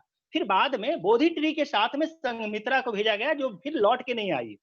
तो उन्होंने पूरे साउथ ईस्ट एशिया में बुद्धिज्म को प्रचार करके प्रचार की। मेरा कहने का मतलब है कि देखिए बुद्धिज्म लेडीज का कितना इंपॉर्टेंस है। और हम लोगों तो टूरिज्म इंडस्ट्री है सर, इसको हॉस्पिटलिटी इंडस्ट्री भी कह सकते हैं कि हर जगह पे रिसेप्शन और हर जगह पे तो उनका रहना बहुत जरूरी है सर। हमारा बिहार का मतलब होता है ट्रैवलिंग। पुरानों में आप देखिएगा बिहारा, अंग्रेज लोग 1912 में जब इस एरिया में देखे तो उन्होंने देखा कि खाली मोनास्ट्री है इधर, तो इन्होंने कर दिया इसको VIHER, तो विहारा हो गया। लेकिन हजारों हजार साल पहले विहारा मीन्स ट्रैवलिंग होता था सर इस एरिया में। अभी भी यहाँ बहुत सारे लोग जो हैं, जो ग्रामीण पर्यटन जिसको आप कह सकते हैं रूरल टूरिज्म। आप देखिए ना कि इंडिया ने सिलेक्ट किया था 4 विलेज, जिसमें एक नेपुरा है जो नालंदा के पास है सर। तो वो आइकॉनिक विलेज जिसको कहते हैं टूरिज्म विलेज, रूरल टूरिज्म। तो इस एरिया में हर कोई टूरिज्म से जुड़ा हुआ, चाहे वो बैग बनाने वाला हो सर, चाहे वो मूर्तियां बनाने वाला हो, पत्थर कट्टी है सर। वहां पे देखिए कि सर सारे लोग वही है सर कि लेडीज सब अपना उसी से जीविका करते हैं। नालंदा में भी सर बैग्स हैं। नालंदा ने तो कल्चर विलेज भी बना दिया है कि जो भी अगल बगल में जो हैंडीक्राफ्ट या कुछ करते हो तो वो एक जगह पे आवे। मिनिस्ट्री ऑफ टूरिज्म है सर। तो कहने का मतलब यहाँ बहुत ज्यादा स्कोप है सर। इवन कि आप बोध गया में सर, तो अमरीश सर तो हर बार बुद्धिस्ट कॉन्क्लेव में यहाँ आते हैं और he is the part of Buddhist organiser. तो वो देखिए सर, यहाँ पे ऑटो रिक्शा में ही भी खाली लेडीज है सर, और अंग्रेजी में बात करती है। Madam please seat, give me change ma'am, like that ये सब वर्ड्स बोलती है। और सबसे ज्यादा यहाँ ऑटो जो रिक्शा चली है इलेक्ट्रॉनिक, तो उसमें वो है सर। हमारे पास बहुत सारा स्कोप है सर। और बिना लेडीज के, बिना इससे तो टूरिज्म और कहने का मतलब कहीं पे भी सर्वाइव नहीं करें सर। लेकिन कुछ, क्योंकि हम सेक्रेटरी जनरल है ABTO का, हमारा 25 कंट्री में है ABTO, और 10 से 12 दिसंबर भी हो रहा है। हमने देखा सर, हम एक आइटो कन्वेंशन में थे, तो वहां पे मिनिस्ट्री टूरिज्म कर रहे थे कि ये जो मीटिंग हो रही है यहाँ पे लेडीज कहाँ पे है। 5-6 साल पहले शायद हम वहां थे भुवनेश्वर में, चाहे कहीं पे। तो हमने उसी समय हमने किया कि जो भी हम वेबिनार करें ABTO में, जो भी कीबोर्ड हो, किसी भी तरह का हो, तो वहां पे एक हमारा रिकॉर्ड देख लीजिए ABTO का, वहां पे एक ladies as a speaker, convenor या जो भी हो सर, मॉडरेटर, एक लेडी तो हम जरूर रखते हैं। हमारा भी अभी ऑफिस बेरर है। तो इसमें देखिए कि हमने एशिया से 5 लेडीज, जिसमें आप देखिए कि इंडोनेशिया की असीता की प्रेसिडेंट है, यहाँ सीनियर वाइस प्रेसिडेंट ABTO में हॉनररी पोस्ट कर रहा है। कैप्टन साहब भी यही चीज बता रहे थे। तो मेरा कहने का मतलब हम लोग तो भाई उसी पे डिपेंडेंट हैं और सब लोग सपोर्ट करता है। लास्ट में हम 2-3 वर्ड्स करना चाहते हैं सर, कि हर कोई ग्रो कर रहा है, हम इंडिया में क्यों नहीं ग्रो कर रहे हैं? हम उसको क्यों नहीं देख रहे हैं? कुछ समय पहले हमें बुलाया गया था वहाँ बांग्लादेश के टूरिज्म मिनिस्टर। हम जब गए तो वहाँ एयरपोर्ट पे 2 लड़कियां, मिस्टर कुमार, हम समझे कहीं हम दूसरे जगह आ गए हैं, यूरोपियन कंट्री में हम आ गए। इतना सुंदर से वेलकम की, होटल में सब कुछ, और लगा कि हम कहाँ पे आ गए हैं। इतना तेजी से बांग्लादेश बढ़ रहा है sir, no difference between man and women, और इतना सपोर्ट कर रही है। दूसरा चीज, वियतनाम गए हुए थे। वियतनाम में होटल का रिसेप्शन पे ही इतना पोलाइटली बात कर रही थी कि अंतिम में हम लोग को रहना पड़ा। बजट नहीं था, हम लोग क्योंकि वो सिंपल है भाई, बजट में रहते हैं, बजट क्लास में, तो हम देख रहे थे, लेकिन फिर भी इस तरह कर रही थी और लगा कि नहीं, देखो कैसे टूरिज्म को हैंडल करती है। दूसरा नेपाल देख लीजिए सर, वहाँ लेडीज जेंट्स दोनों को हुजूर कहा जाता है। पहली बार हमने सुना कि भाई हुजूर, लेडीज को हम मिस्टर कहते हैं, इनको सर कहते हैं, मैडम कहते हैं, लेकिन नेपाल में दोनों को हुजूर कहते हैं। तो मेरा कहने का मतलब कि वो एक सिक्के के 2 पहलू है सर, उनको लेके चलना पड़ेगा, और तब हमारा टूरिज्म ग्रो करेगा। जैसे भगवान बुद्ध ने कहा कि नहीं टूरिज्म आगे बढ़ेगा, और देखिए बुद्धिज्म आगे बढ़ेगा। तो इसीलिए टूरिज्म को लेडीज के, बिना लेडीज के हॉस्पिटलिटी इंडस्ट्री नहीं चलेगा sir. Thank you very much. Thank you, Dr. College. And now we have the academic part, and we are having with us from the Indian Institute of Tourism and Travel Management, which is founded by Ministry of Tourism, Government of India, Professor Sarat Lenka, who is based in the Bhubaneswar, Odisha, and they do lots of work with the Government of India Ministry with the skill development. Sarat, if you can share how can this women entrepreneurship can be developed? Over to you, Professor Sarat.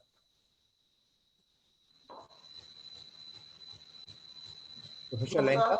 Namaskar. Yeah. Namaskar. Thank you, Amrit, for your invitation, and I was thankful to UN Women for inviting me and to share my thoughts before different staff who are on board. So basically, because I divided this women empowerment 2 parts, or rather in the tourism industry. One is the academic part, another is training. Although we do lot of training, consultancy, and also research on this subject. And again, I'm thankful to UN Women also, including Odisha, also taking Odisha, Bihar, Maharashtra, Rajasthan, and focusing particularly Odisha for this women development. And when you go to seventh school, rather I focus on more, particularly the fourth point, which is important, that is more on academic education, training, and professional development. But if you see the statistics of UNWTO, then I think more women are engaged in this work. I mean, more the industry, they are putting these girls or the women in this work, and a very little number in professional and for other service work. But people see, because I again divide into part one rural India, and I will say what is industrial urban. I'll take example of Odisha. I was focusing on Odisha. Odisha, because it goes back to 2005 when it started in a small village with the forest department, which is eco packages. And we found that the training was provided by ISM and IITM for that operator. And we found about out of 20, there were 16 girls and women. Similar way, this project is now going on, that is the government of Odisha has taken with coordination, cooperation with this forest department, this department already started about 40 places. And that is also, if we find particularly rural area, more than 70% are women. Their workforce is more than 70% women. And that is a very good model, because whatever the earning, no doubt government of Odisha and the first one industry, and identifying the place, providing the eco facilities, accommodations, and this eco to the centers. But they are engaged mainly around 70%, about 65-70% are women. And the training part is the training they have given to IITM, because on behalf of tourism, we are also providing training and their professional development. So it is not like women and the working, but you have to identify and you have to create and what to say this awareness. Yes, you can do it, or rural women can do it. And that is happening because entirely now all the eco centers are managed by women. And again, Mr. Mahanti, which in the Turkey group, he has already told that it is because we propose clinical research and it is about 20-30% of women. So it is because they need this awareness. Because sometimes, because it's my personal view, so when I am discussing with these rural women particularly, they have fear. Tourism industry, so many foreign tourists will come, they are very, we say, high people and affluent people who may not be able to provide a service. But you have to create confidence on them. That always we do first few classes, all the 10 days program we have designed, and now we are offering all these 40 places. First route is 2 days. We try to make them confident. Yes, you can do it. Why you cannot do it? You can do it. It is not only language. Yes, your communication is improved, but it is not only language. You don't know it doesn't matter. But you can do it. So that is my personal view. That is going to create confidence on them, and they can deliver. Because I will give a lot of fun. This model is which government of Odisha is implementing. That is about only about 40% they are sitting there, but 50% they are giving to this workers, so that is this and salary, whatever we can say. Thank you. Yes, Yeah, please. I'll take 2 minutes. But one example I'll give, that is CBTG, which was that were guide, because sometimes we're talking about the guide. Yes, the government also had taken this initiative from this department of the government of Odisha. We had conducted one CBTG in tribal area. At that time, my focus was to just identify some of the girls, particularly from tribal area, to train them. We had trained 30 people, and out of that, 5 were only girls. We tried to build the confidence on them, and now also they are working. But if when you come to education, education is different.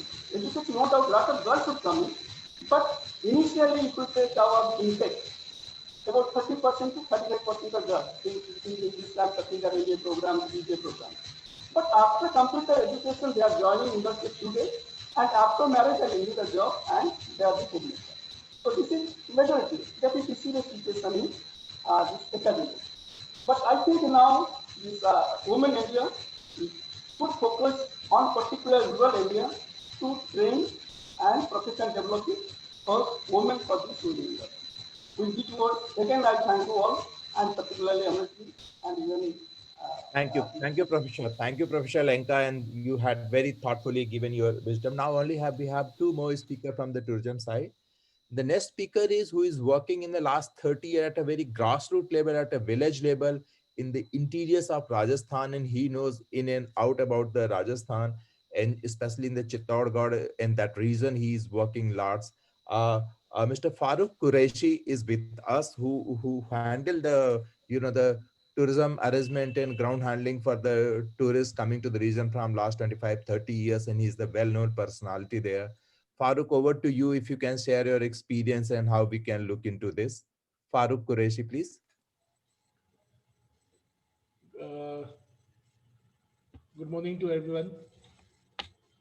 Thank you, Amrishji, to being part of that. But all my senior bosses are there, and they must have told everything now.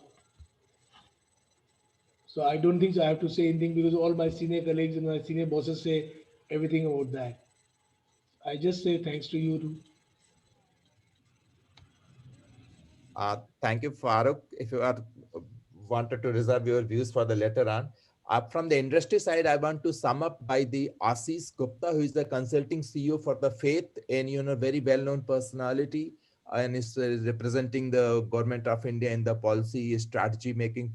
So Ashish, if you can sum up from the industry side before I'll hand over the mic to the Kantaji from the UN to sum up the further. Ashish Gupta, please. Hi, Amrish. Good afternoon, everyone. Amrish, thank you so much for the invite.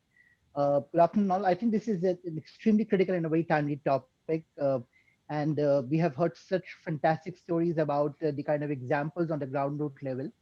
Uh, there is so much which is happening, and there is so much which can already also happen going forward.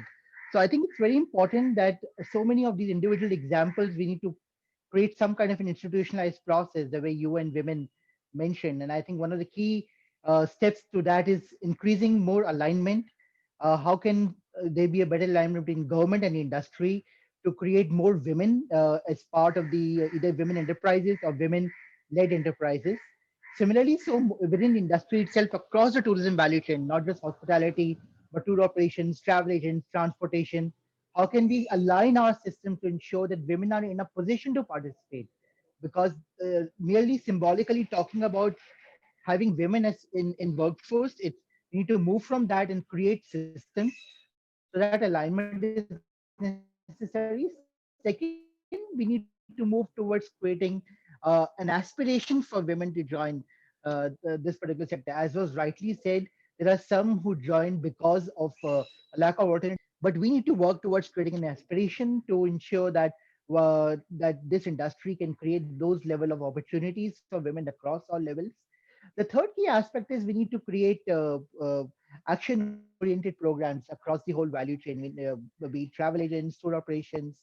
We need to ensure that all of our systems are creating programs which are outreaching, as Mr. Monti was pointing out, as Babji was pointing out, to be able to involve women. And finally, we need to make them actionable, and we need to make them accountable. What is the level of women percentage in terms of entry level workforce? What is the level of women percentage in terms of mid level and senior level? What are the kind of women specific policies which have been introduced, which are creating and facilitating? And how are we ensuring that these organizations are in a better position to work with women and not just talk about working with women? One, I think national level, I think one of the key things that the industry did was it recognized that India was in a really bad position because it was being identified as a country where women were unsafe. And Faith, in a National Tourism Council meeting, recommended to the government to create I Respect Women badges, which you would have seen over the past many years behind the taxis. So I Respect Women, the idea was to help all the service providers across the transportation sector and across services to be aware that they are dealing with a delicate subject, and they need to be self-conscious of the fact they need to make extra effort to respect women and to create those kind of safety policies. So I think mere symbolism and this needs to move. We need to move away from mere symbolism, and we'll be very happy to partner with NHRDN and with UN Women. So I would request NHRDN and UN Women, Amrish, if you could circle to the Fate board, the presentation that UN Women circulated. If you can circle to the whole Fate board, that would be I will great. do that. I will do that. Special request to NHRDN and to UN Women, if you have global benchmarks of how the companies are creating policies for those, and not just picking up specific, we'd be very happy to share them. And as we said, we need to move towards away from just awareness. We need to move towards action oriented. We are fully committed to the cause, and we look forward to taking our next steps. Thank you very much. Thank you, Assis. We were had our women leadership, Jyoti Mayalji from the President Thai. Unfortunately, she's in UK and it's too early and she was not able to join in. Vasuki from the Maharashtra chapter, ITO chapter head Vasuki. She was also supposed to join. Unfortunately, I could not find her. So I'll hand over the mic to Dhananjay ji for the further, the summing up with the UN Women in the NHRDN. Over to you, Dhananjay ji. Thank you, Amresh ji. Before we do that, I can see Aditi ji there. Aditi ji would like to speak. Would like to hear from you.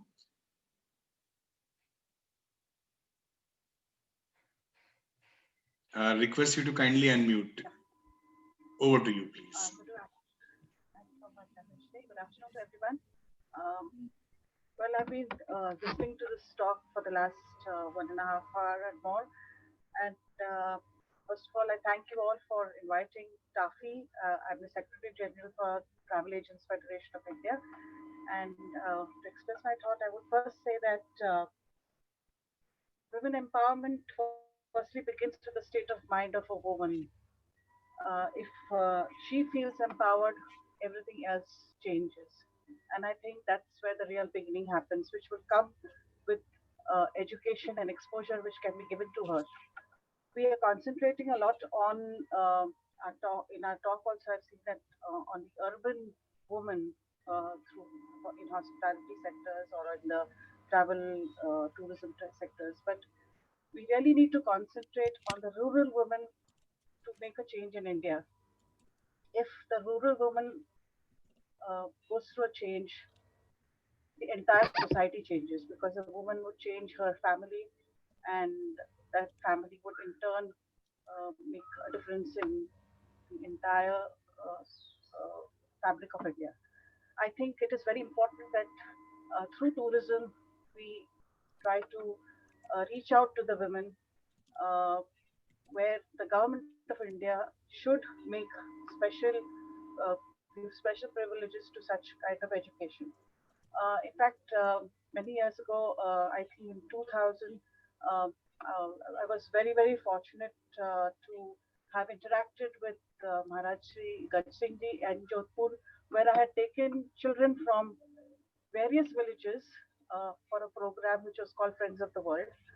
And these children were exposed to the royalty of Rajasthan.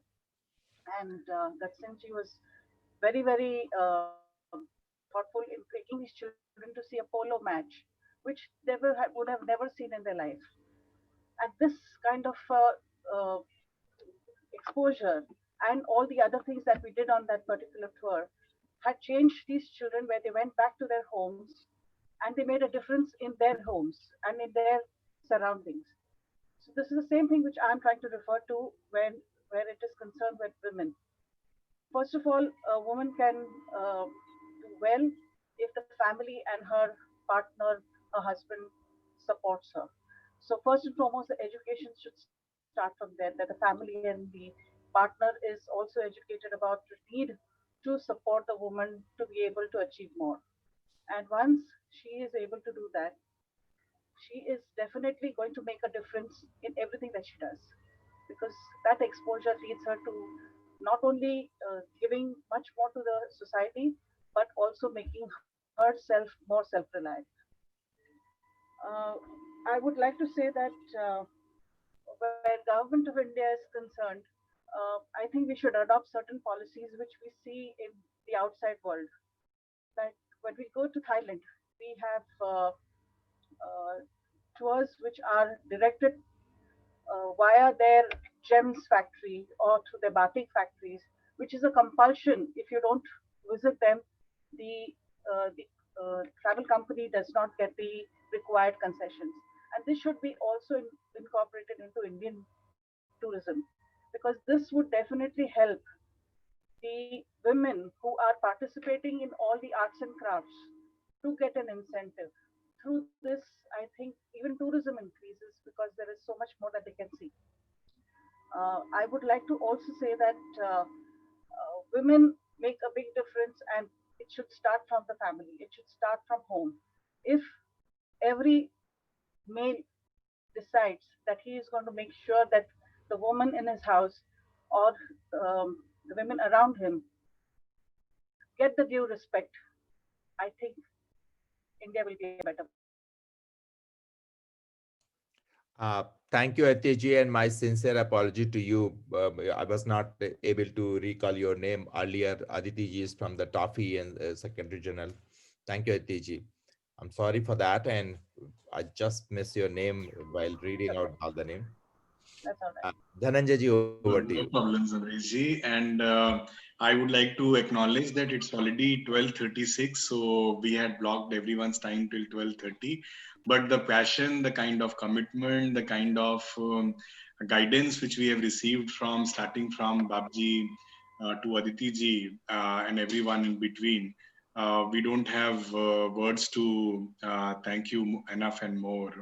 However, formal vote of thanks will come from UN Women when Ishita ji will come.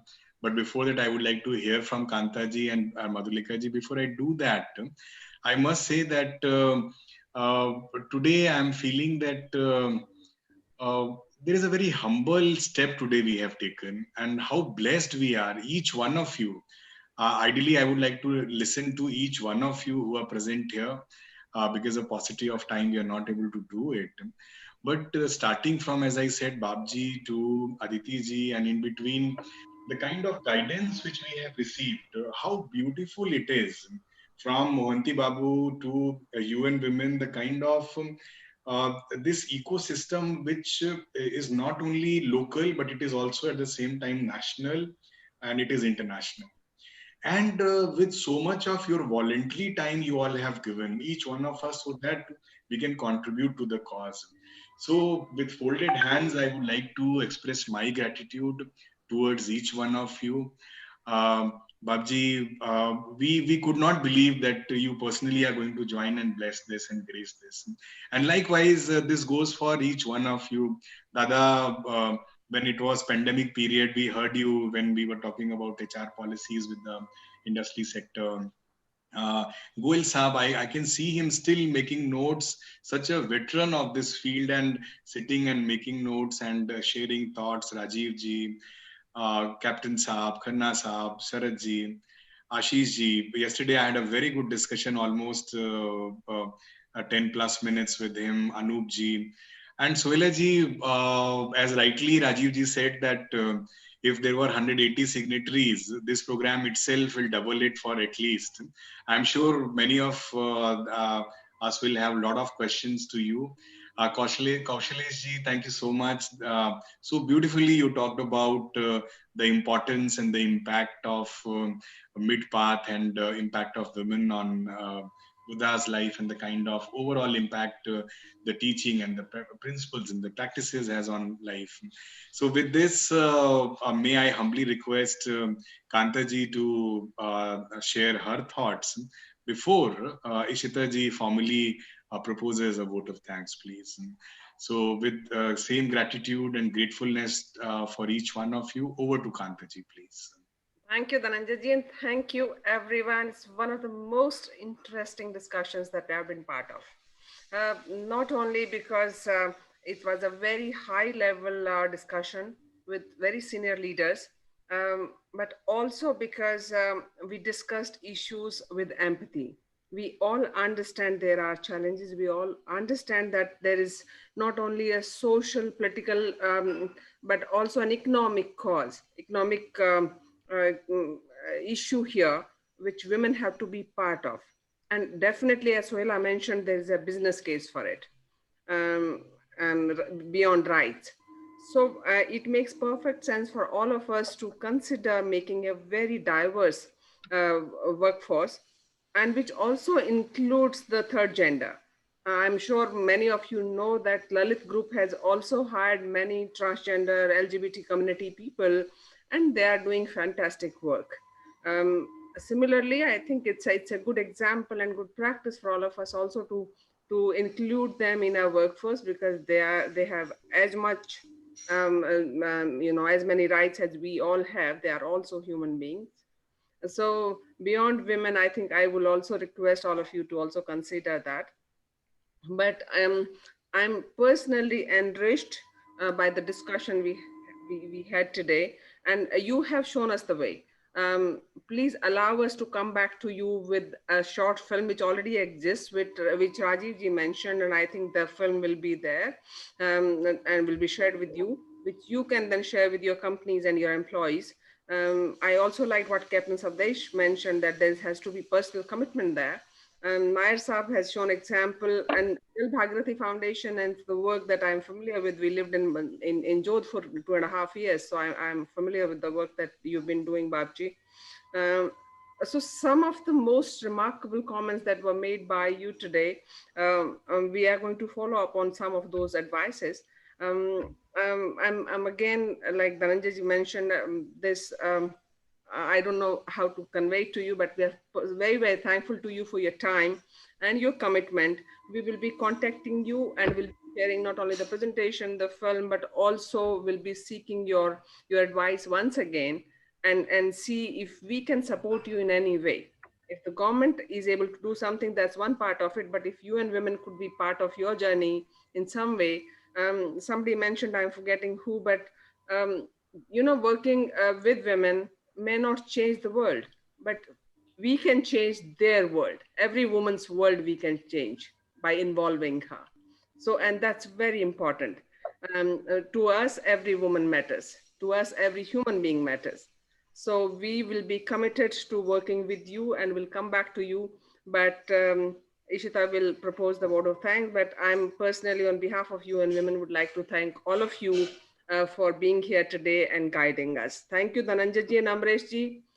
A very sincere thanks to you for bringing everyone together. It wouldn't have been possible without your help.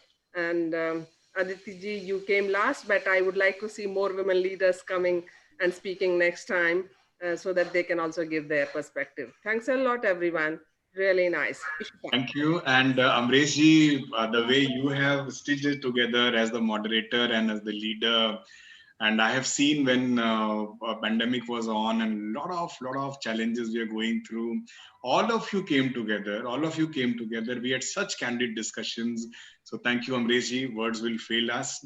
And once again, on behalf of all of us, thank you. And for formal vote of thanks, Ishita ji, over to you, please. Thank you. Thank you, everyone. Thank you. Hi, Ishita. Before Ishita starts, Please, Madhulika ji, please. There is some dissonance somewhere. If everyone can switch on their videos, we'll just take a group photo, because if this would not have been virtual, we would have anyways done that. But this is the best we can do in a virtual world. So we'll just click a quick photograph, and then I would request Ishita to close the session. Yeah. Speaker should be on? Yeah. Oh, I'm giving speakers on. Thank you. Okay. Sorry, I must fix my hair. So I'll do it again. Okay, carry on. Yeah. Babji, smile.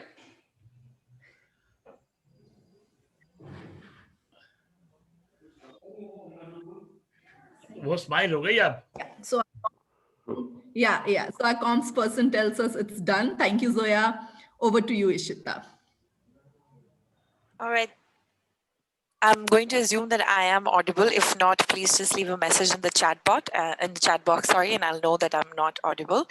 I'd like to thank all our distinguished friends and panelists and all the discussants and the moderators for taking the time out to be with us today to discuss this very important issue of economic empowerment for women. It's an issue that's very, very close to UN Women. It's also an issue which is very close to our program, which is called the Second Chance Education and Vocational Learning Program, under which we have all assembled here today to take up this topic. And as Kanta as well as Dhananjay mentioned, that we will reach out to you and get in touch with you, and of course share the Women's Economic Empowerment Principles presentation that was done today by Suhaila. And we definitely hope that we can further our engagement with you and definitely engage much more collaboratively, closely, and far more interactive than just one-off meetings. So please do allow us some time to come back to you. And thank you so much once again for taking the time to be with us today. Thank you so much. And with that, we can close the meeting. Thank you very much. Thanks on behalf of the NHRDN and UN Women. I would like to thank everyone for joining, and I look forward to beginning the new path, for the UN Women and the women entrepreneurship in India. Thank you very much, all of you. Thank you, Amreshji. Thank you all. Grateful thanks to all of you. Thank you, Amresh.